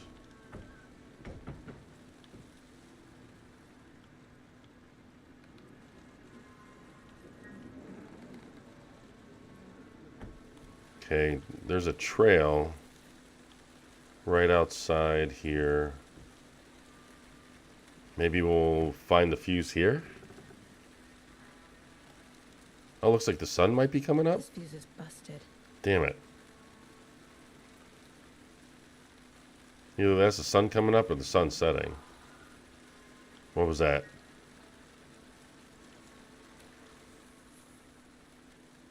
Hearing stuff move. Wait.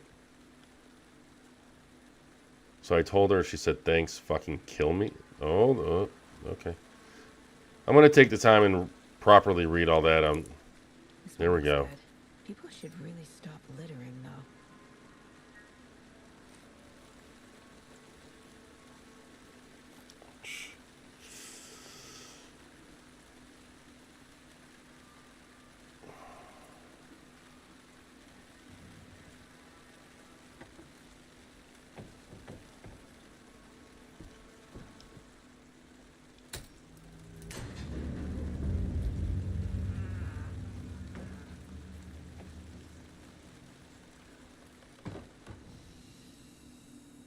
Break rooms is a place where you can save your progress.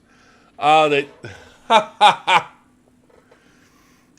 the thermoses in the first game, earlier in the stream I mentioned that they were like kind of hidden throughout each of the levels, and they're basically things that you collected.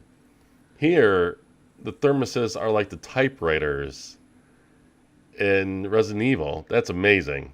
I love it. Absolutely love it.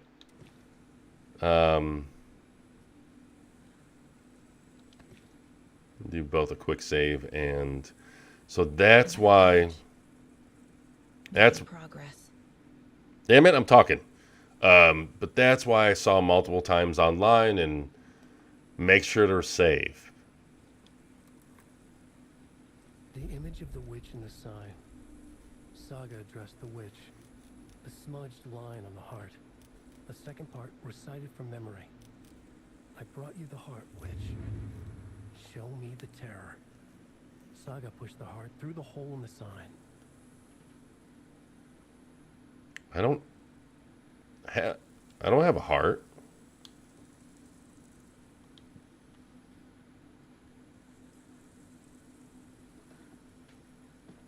And where do these pastries come from? Were those there before? So wait, do I need... Did I need that dude's heart?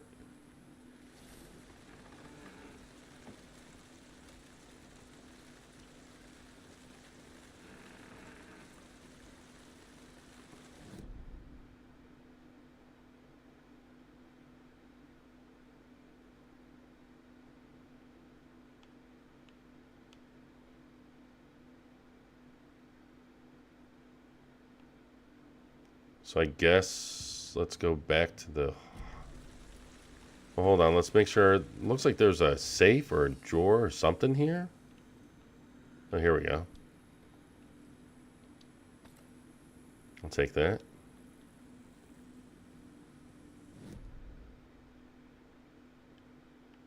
Okay, so it looks like, yeah, that looks like that's what that was.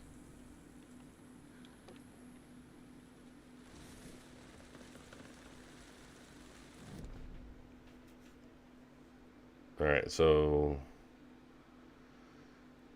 go to the right, take this shortcut.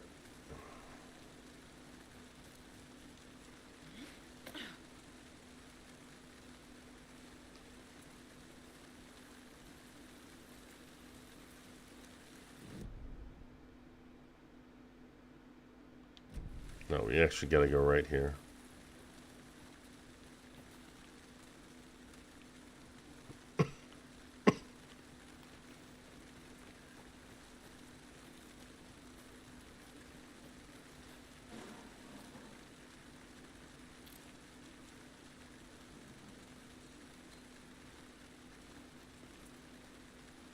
I don't know what that was.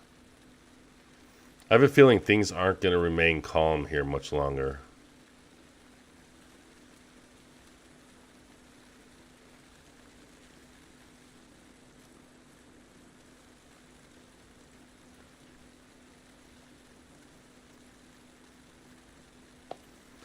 You know,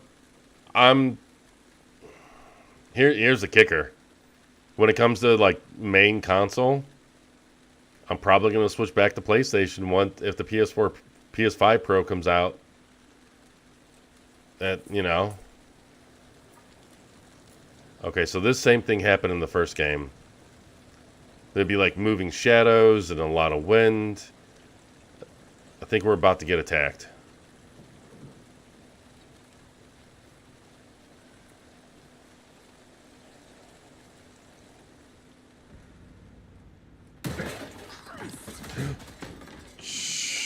Ooh.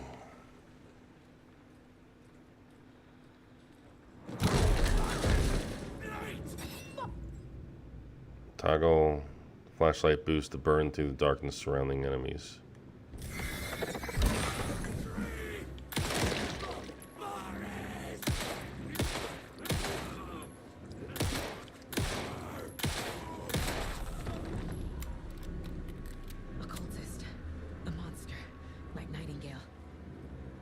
Using painkillers will allow you to... Painkillers are quick to consume, but grant a small...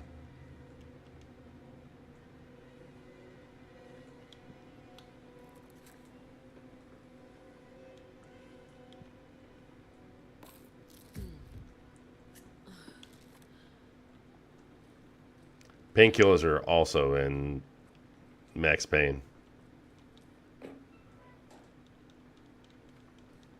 Come on. But yeah, I'm probably... But see, that's the thing. Disappointingly, I found out because, you know, I know I'm not streaming as much as I used to, but I stream Starfield. I would have streamed... I don't know why I didn't stream Mortal Kombat, to be perfectly honest. But... I would have streamed Forza, but I was off on a traveling for business when that came out. I tried to stream Spider-Man, but stupidly enough, you need to be using a Bluetooth headset to stream.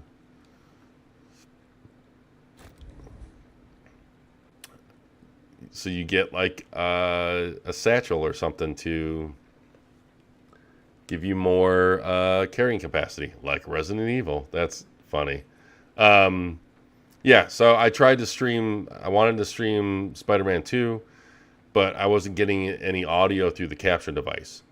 The moment I turned off my headset, I got audio. So I looked it up, and to do dual audio, I guess, in a way, you need to be using a headset that's connected through Bluetooth, which mine is not. It uses like a 2.4 gigahertz or whatever it uses a dongle. Check the Lady Fortuna at the counter. So that was frustrating. Excuse me.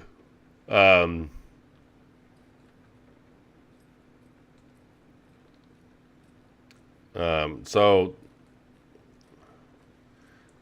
I guess I'm gonna have, if the PS5 Pro does become my main console and I basically just use Xbox for exclusives, I'm probably gonna have to invest in a second headset, and that's kind of annoying. It's also like,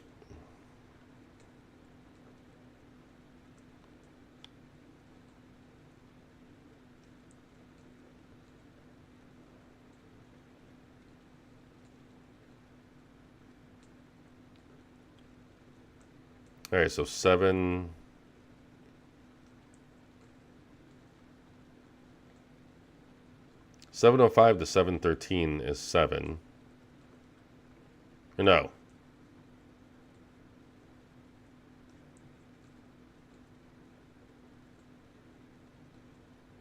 It's a...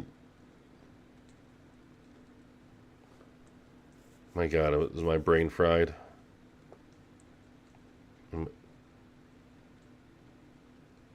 No, it's not 7, it's 8. That doesn't sound right either, though. No, that's right. So that's 8. 717 is 4. And then from 717, that's 6. So what kind of pattern is that?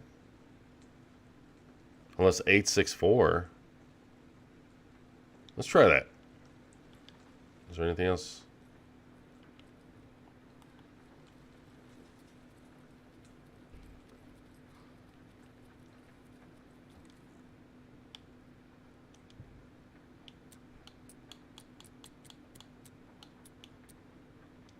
Nope.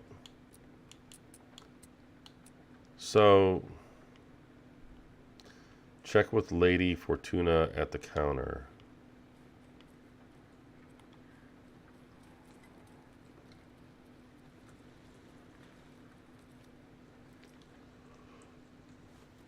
Excuse me.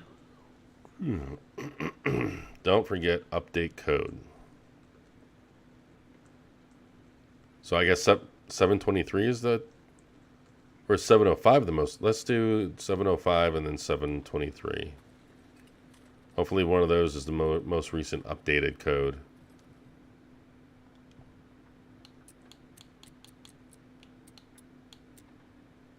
Okay. Neither of them.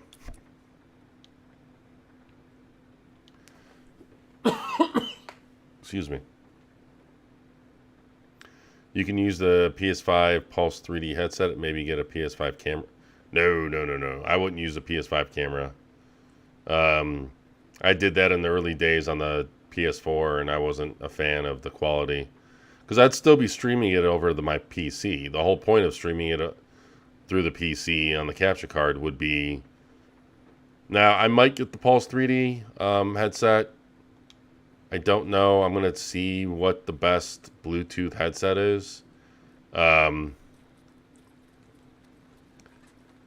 still feel kind of... These numbers match the ones on the lotto ticket. They do? 705, 713...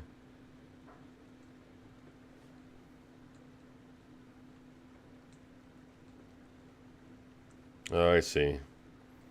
So 717. 17. 05, 13, 17. I see. Okay. If she didn't say anything, then I would have never guessed this. Now I get the kind of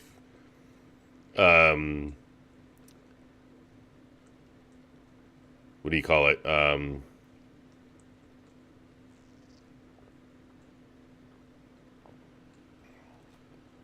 Puzzles they make. So this is pretty. That was nice. So it should be 739 then, is what that tells me. And honestly, I'll probably get a PS5 Pro just to have the best.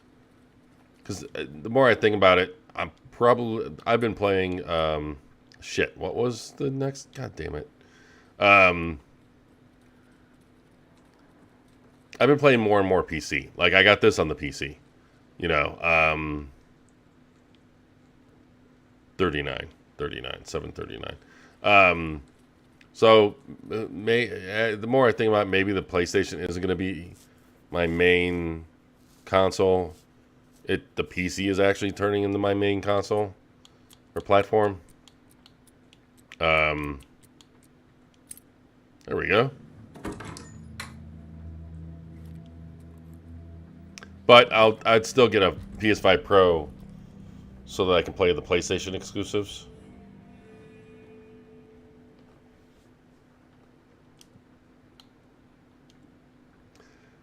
Bigger weapons take up more slots.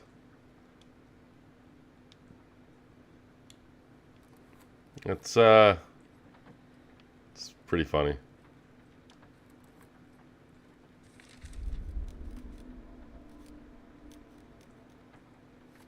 Because there's a good chance that next year I'm going to upgrade my PC. Wait, what did I just pick up? Why did I just...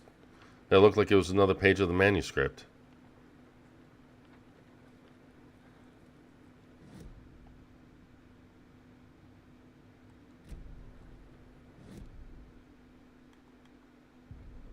Oh, it was. She didn't read it or do anything with it. Witch's ladle, towering over Saga, watching her and the witch. The image of the witch in the sign. Nightingale's heart, a cold, dead lump in her hand. Her definition of sanity had changed since she arrived in this town. But she trusted the pages. Was forced to. Saga addressed the witch. She squinted to read the first part of the ritual words, the smudged line on the heart. The second part recited from memory, the words she had read on the page. I brought you the heart witch. Show me the terror. Saga pushed the heart through the hole in the sign. This was the key. The tree was the threshold. I don't have a heart. It's kind of hard for me to game in a chair. I had to get an office chair. I'll definitely get a Pro.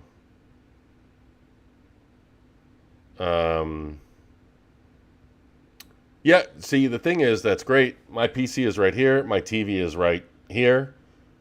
When I game on the PC, I treat it like a big console. I game on my TV just like I do my consoles. So,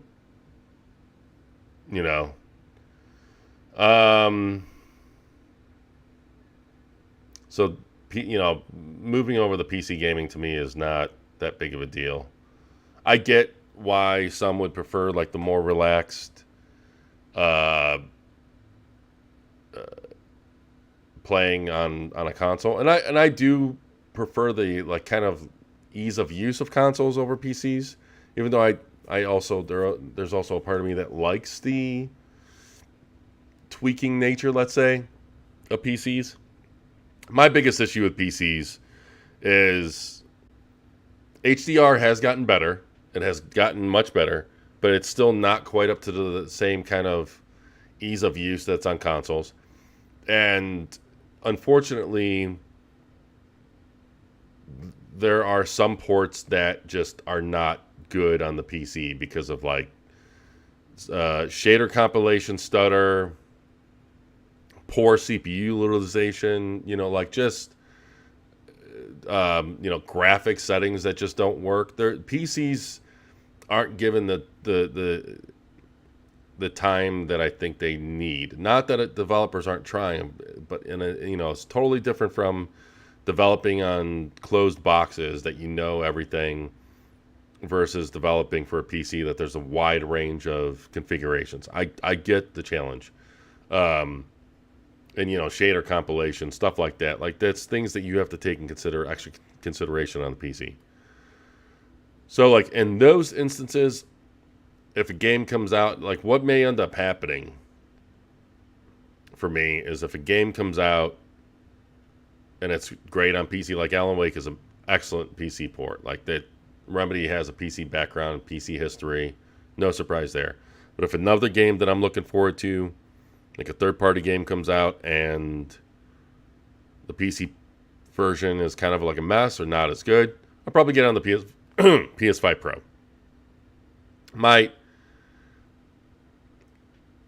And about Xbox era thinks Microsoft will do a mid-gen upgrade. I'm not speaking strictly of everyone on Xbox era, but I think a chunk of that community is in straight denial. I actually stopped posting there recently because I got pretty much attacked. It's one thing that you're going to, you can call me a fanboy. Like, I've been called a PlayStation fanboy, Xbox fanboy on Twitter and stuff, and I just laugh at that.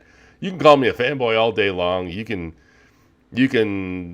whatever. Like, you can kind of, just the stupid childhood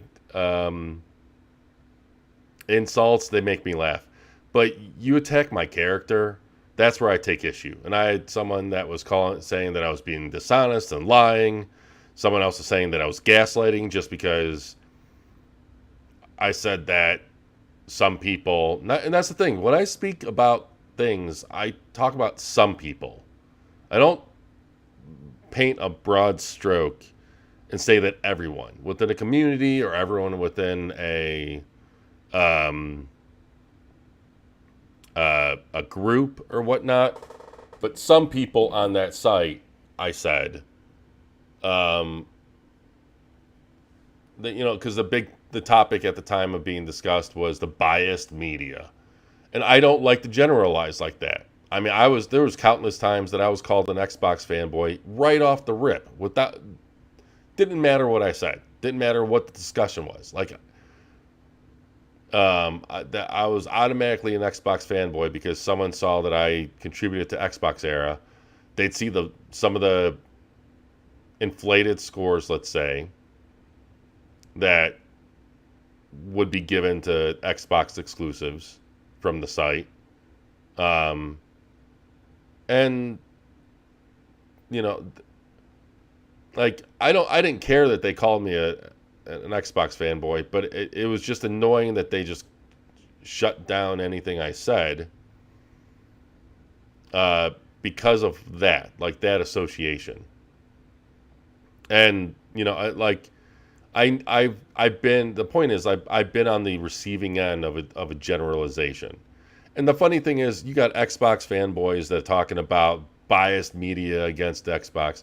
You got the same shit, not as often, but you have PlayStation fanboys that are talking about media and the bias in the media. Again, two sides of the same freaking coin. And I just don't. A lot of the rational, level-headed posters, there's still some there. There's still some great posters. There's a lot of great posters, but there's a small subset of overzealous, just flat out fucking fanboys. And I hate to say that because I helped build that community. I'm happy and I'm proud of the time that I had on the site. But what just happened to me like a couple weeks ago was absolute nonsense, absolute bullshit, because I said that defaulting to the biased media was a coping mechanism for some. Because it is. It absolutely is. You disagree with someone, you can't, and someone else having a different opinion from you bothers you to such an extent that instead of you just like trying to understand where they're coming from, trying to, figure out why they say the things that they said, or figure out why something, you know, may have happened or may have been done. Like, are there people that are biased against Xbox in the media? Yes. Is it the entire industry? Fuck no. There's people that are biased towards Xbox. Does that mean that there's a media biased towards Xbox? No. You're always going to have those individuals. You're always going to have those things. And so I asked for proof. And what did I get? I got people posting Steam reviews from like gamers, like, and I was like, oh, that's a Steam review. And the response was, well, the lines are being blurred between that and media. No, that's the pretzel logic that you're putting forth to justify your stupid opinion. And then another person posted, because, you know, I asked about, or someone else asked, because I kind of ignored the initial comment. Someone said that reviewers weren't criticizing Spider-Man for the same things they criticized Starfield for, which I thought that was odd, because those two games are completely different games. They have different focuses, different directions, and different flaws, different faults. But someone else, another member, asked, just out of curiosity, you know, like, what do they criticize Starfield for that they didn't criticize Spider-Man? And then, so this fanboy pretty much later posted a tweet about New Game Plus coming later for the PlayStation for Spider-Man 2, which, whatever, I don't understand why that's an issue. And they added on to that tweet saying, everyone made a big deal about Halo not letting you replay missions, but no one makes a big deal about Spider-Man not having New Game Plus. Those two aren't, and I responded to that. I ignored the initial bullshit post, but I responded to that because what do those two things have anything to do with each other? People made a big deal about Halo's, you not being able to replay Halo missions without replaying the entire campaign, because every single Halo allowed you to replay missions from the first game. It was a standard feature that was not there at launch in Halo Infinite. That's why that was a big deal. Not because it was on Xbox, because it did not have a standard feature that was there since day one. Spider-Man not having New Game Plus, who gives a fuck about that? That wasn't a standard feature. That is not comparable. That is the mind-bending, stupid logic that those types of people will bend themselves in the pretzels to justify the way they think. And this same poster also was wishing that Spider-Man reviewed worse. And I called that out as well, because I don't, like, it's fine. You don't want to be, you're not happy with some of the reviews of Starfield. That's fair. Totally get it. I don't blame you for that. I think it was reviewed fairly most of the time. Like, I'd give it an 8. So I think it has a Metacritic score, which I hate Metacritic for this reason. The fanboy reason, I should say. But, you know, I think an 83, it was 84 at the time, I think now is 83. You know, I think the 80s is fair for Starfield. But if you're not happy about that, if someone else isn't happy about that, fair. Like, I respect that opinion. But to use that animosity and that frustration and take it out on another studio, because that other studio is an exclusive studio to a company that you clearly don't care for, and you wish that game saw less success or saw less critical acclaim. Grow the fuck up. Like, absolutely grow the fuck up. Like, I should keep looking here. Everything surrounding that entire conversation just highlighted how ugly a subset of that community has gotten. And, you know, I'm not going to mince words. Part of the one moderator specifically fueled that kind of mentality there. He's no longer there at the moment. He's dealing with health issues, and I hope he recovers, and I wish him all the best when it comes to his health, but he's an absolute shit when it comes to moderation. He's also part of the reason I left that team, because he came to me with lies and like would pretty much harass me through DMs over bullshit and making things up. Like the thing that drives me crazy is these are adults and they have not figured out that they're not in recess. I have not seen console war fanboyism like I have and it's not just Xbox era, it's the internet at large. I have not seen console wars to this extent since junior high. Like being bothered by the discourse over Starfield, ignore it. If you're enjoying Starfield, enjoy Starfield. If you don't have any interest in PlayStation, ignore it. Don't go wishing another developer has their hard work dragged through the mud. And okay, fine, you think that Bethesda's games had their hard work dragged through the mud. I don't agree. But you know what? That's fine. Like, you want to be that defensive person, that's fair. But don't go wishing that on someone else. Like, that's not... You can wish better on one studio. You can wish better for one group of people or one company without wanting to drag down another.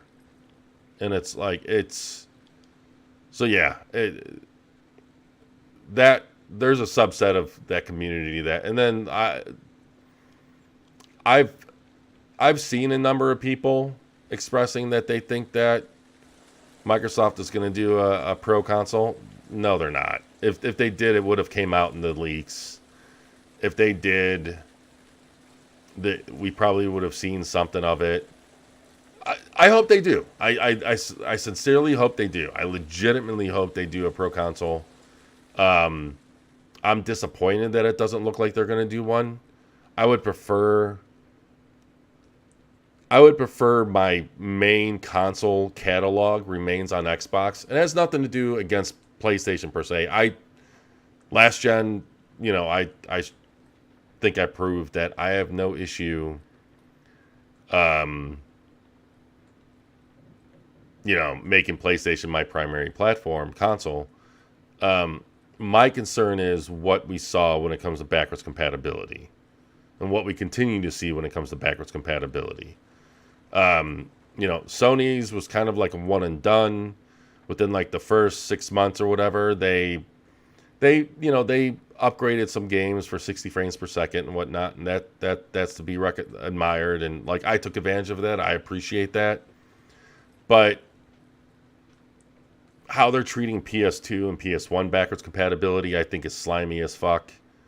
How limited it is kind of understandable because of licensing, but they can do better. Like, you can at least match what Microsoft is doing on the OG Xbox side. And then, there's the whole PS3 thing where with effort, I would say getting the PS3 emulation or backwards compatibility to work on the PS5 probably would have been a similar amount of effort that it took Microsoft to get the Xbox 360 to work on the OG Xbox One. So a decent chunk of effort, but it should still be possible. And the fact that they just completely ignore it just does not make me, So like, my concern is that when the PS6 comes around, they're going to support the PS5, but the PS4 support isn't guaranteed. That's my concern there. Even if it is supported, I don't have confidence that Sony is going to have any kind of like worthwhile advancements to backwards compatibility. You know, like the things that we saw with on the 360 when it comes to FPS boost and resolution boost, and you know, like I would prefer 100%. I would the 100% reason that I'd prefer to stay on Xbox as the main catalog platform. If we're talking strictly consoles, PCs, you know, again, I'm kind of moving more in the PC anyway, so this is kind of less of an issue. But it's 100% to do with backwards compatibility and legacy support. I just don't trust Sony to do what's right when it comes to respecting my purchases. The fact that I had a game going on Shenmue 3, okay? And I had a Kickstarter bonus, like DLC, that I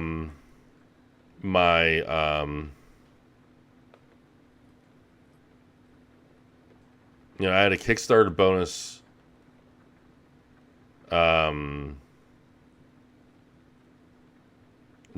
like piece of DLC in my Shenmue 3 save on the PS4.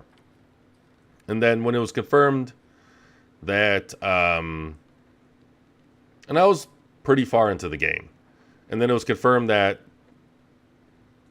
PS5 would have backwards compatibility.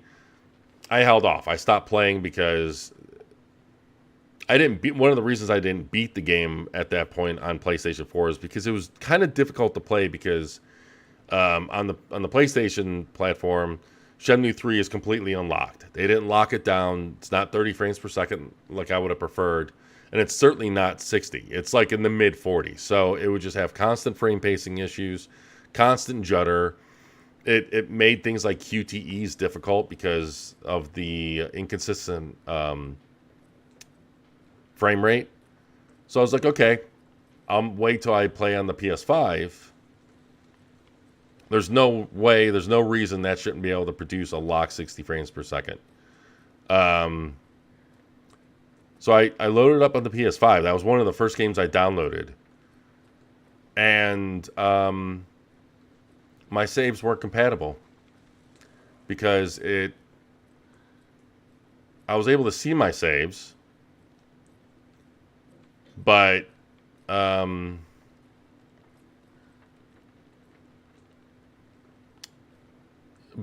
saves required all the same kind of DLC. And guess what? Sony doesn't support the Kickstarter DLC on the PS5. So I had to start all over. And at that point, I already owned the game. I double dipped on the game again on the PC. So I just started over on the PC. But it's shit like that. I just don't. There's too many red flags when it comes to Sony and backwards compatibility that I can't. I can't make that I'll move to it if I need to, but it's not something that I would willingly do. I'll do it for the performance side because I'm a graphics whore. Sorry that Xbox Era did that to you. It wasn't Xbox Era that did this to me per se. It was just some of the community members. And it was one member of that team in particular that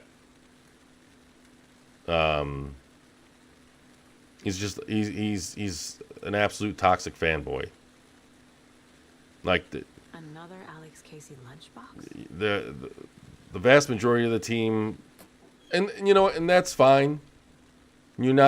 I've worked at plenty of places. I've been part of plenty of groups where you're not going to get it along with everyone. That's human nature. That's normal. I can accept that. 99% of that team are amazing people. Even when I disagree, even though I don't always disagree with everything that's said, the team, they have the right intent. I don't disagree that there was an opening, that there was an opportunity to have a strong Xbox-focused platform. So, it's largely most of my issues with one individuals. And then regarding the community, like the forum community, again, the majority, the great people. It's a small subset of people that need to grow up. And that's really all it is. They just need to grow up. It's almost like they're too emotionally invested in pieces of plastic and companies that. But yeah, I the fact that any of that, like, I'm done. It's not worth it to stick around. I'm over. I mean, you wouldn't think from my ranting that I'm over it, but yeah, I'm more bothered by the fact that I personally have a level of investment in that community and that site, and that that shit like that goes on at all. What the hell am I supposed to do?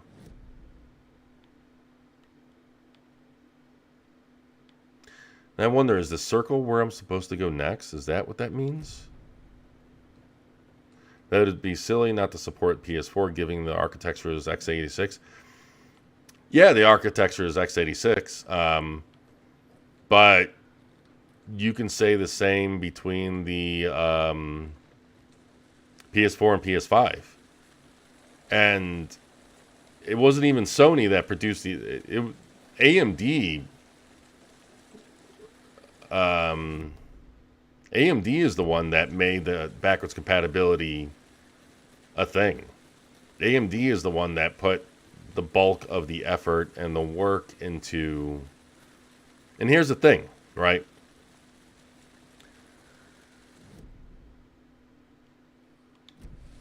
What the thing with backwards compatibility, the reason why they have the exact same number of shader units between the PS4 and the PS5 is because it was required for backwards compatibility. Now, are they gonna, and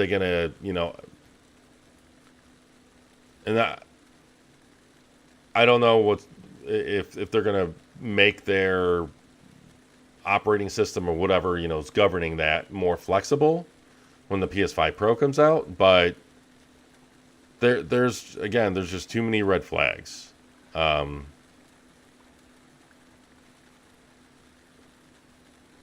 For me, if you don't care about backwards compatibility or that isn't a priority for you, and I get why that wouldn't be for some people, then I can understand why you're listening to me rant about it. Like, why is this a big deal? Totally understand it. But to me, backwards compatibility is huge. Just like you, when you said that you got an Xbox One because of backwards compatibility when they announced that. I didn't get an Xbox One, but that was one of the factors that helped contribute to me getting over that.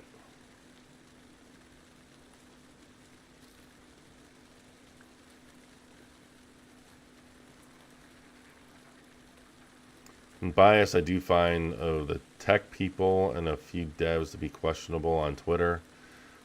Yeah, and here's the thing, again, I don't think everyone's biased and stuff, but do I think that NX Gamer dude is? Yeah.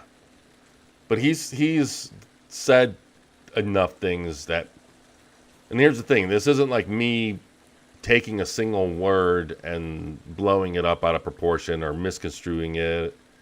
It's almost like this has like a day-night cycle that's moving, because it seems like I'm seeing more of the sun. I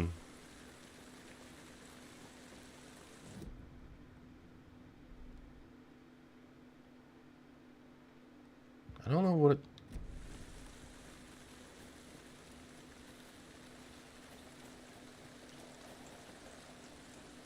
Interpret the page as meaning. Track Nightingale.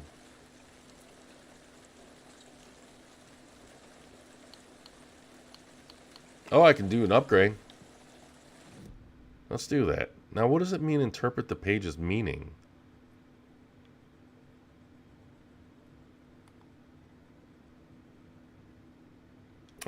I think NX Gamer does have a bias, so I don't take his I used to watch him. I used to appreciate his work, but then it was almost like this generation, he just kind of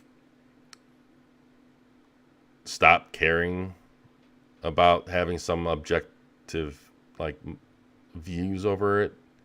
Like, when the PS5 got announced, I think he was one of the ones that was perpetrating, about the hard drive is going to increase performance and yada, yada, yada. And it just didn't make sense to me. And I used to think that I land 2 headshots in quick succession. Let's go with this. Something was sure she had hit the Taken in the head, but had not even slowed the monster down. She took aim and fired again. Another headshot. This time, the Taken staggered. Nice. And yeah, there are people on Twitter. Developers, I don't know. The only developer in recent memory that I can think of that has like any real bias that kind of made me side eye is the one studio. And here's the thing. I don't want to drag the whole studio. I don't want to generalize the whole studio.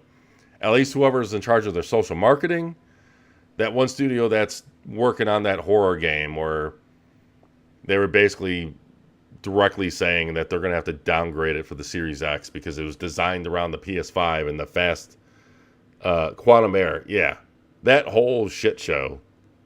Because here's the thing. They're supposed to be... This is where it doesn't make any sense. This is... that game is supposed to be running on Unreal Engine 5. The I/O requirements for Unreal Engine 5 are well below both systems.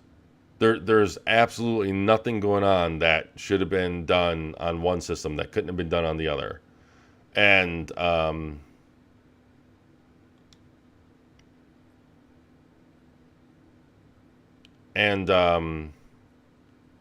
like the main benefit, and Digital Foundry has said this as well, the main benefit of the faster hard drive on the PlayStation is going to be with load times. It's not going to be with streaming. It's not going to be with portals. It's not going to be with any of that. The main benefit is going to be on loading. And, yeah, on average, you get like 1 or 2 seconds quicker loading on the PlayStation usually. Sometimes they're the same, and sometimes even, very rarely, but sometimes even the Xbox is faster. So like it's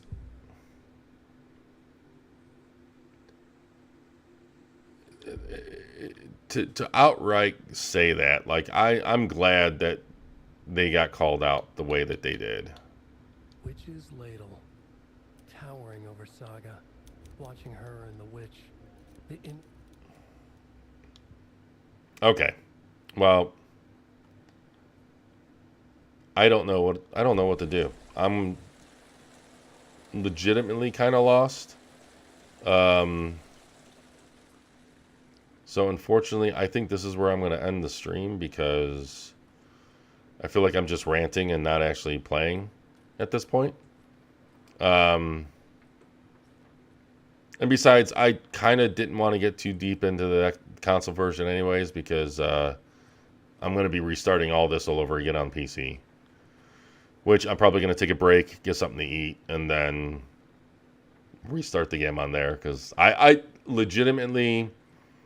So, to move on from the fanboy talk and yada, yada, yada. Legitimately, I'm loving this game. To me, it's another Remedy hit so far. That may change. Who knows? I try to stay keep an open mind. I'm admittedly biased. If I'm a fanboy of anything, it's studios, not consoles, not plastic. And my fandism, or whatever you want to call it, me standing for any studio, has absolutely nothing to do with any association or ownership by the studio itself. I don't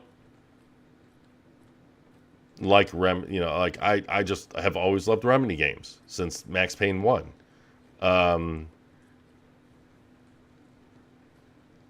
And So yeah, I'm biased towards Remedy games, but I'm going to keep an open mind. Like, it's not bothering me about the slow opening, but I can see it bothering some people.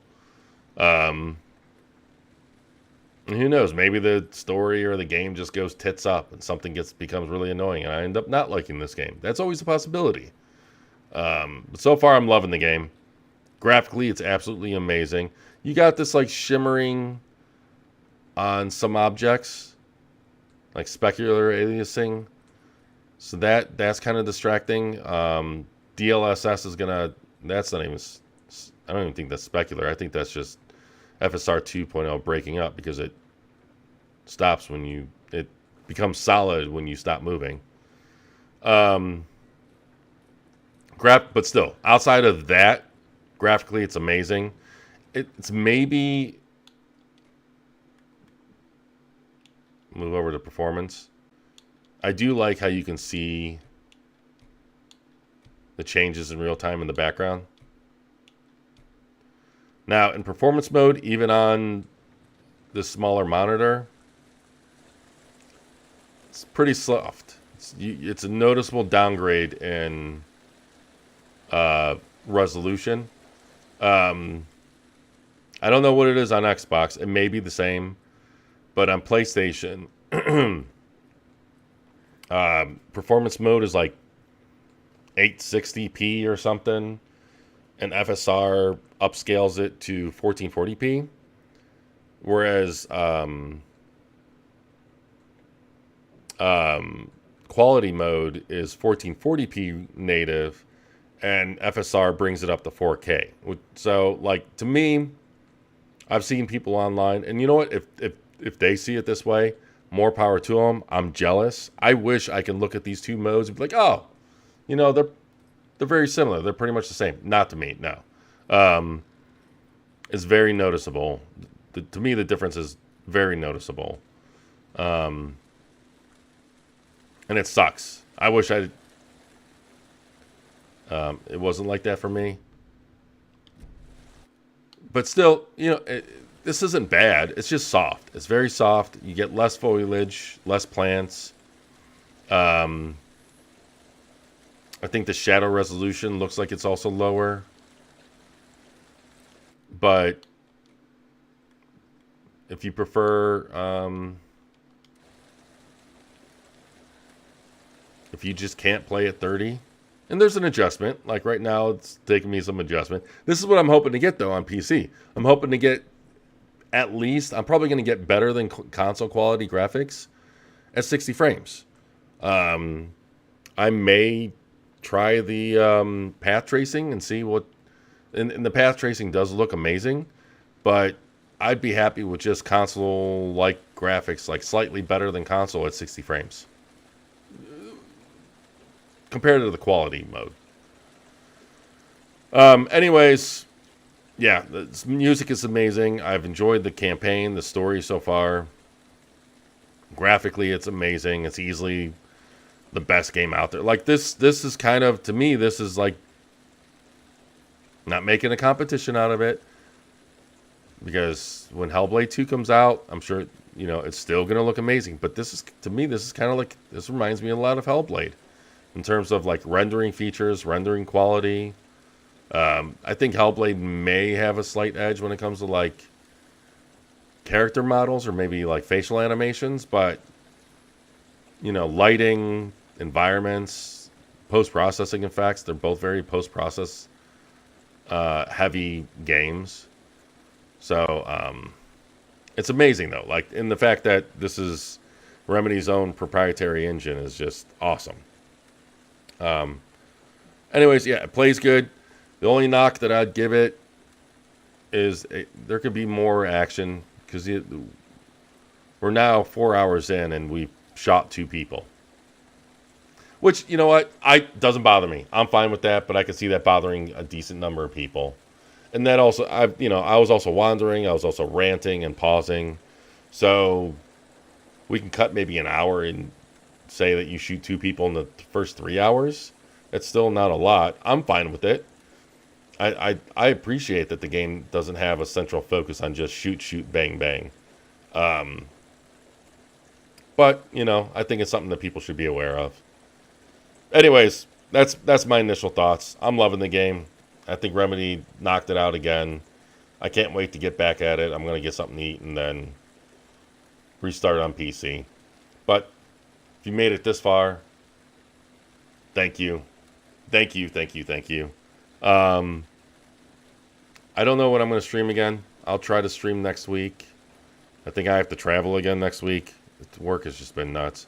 And I'm also just trying to figure out what to do with the channel in general. That's why I haven't done much with it. But I'm just kind of taking a break. Maybe I'll put some real effort into it next year. We'll see how it goes. I'm kind of still figuring things out.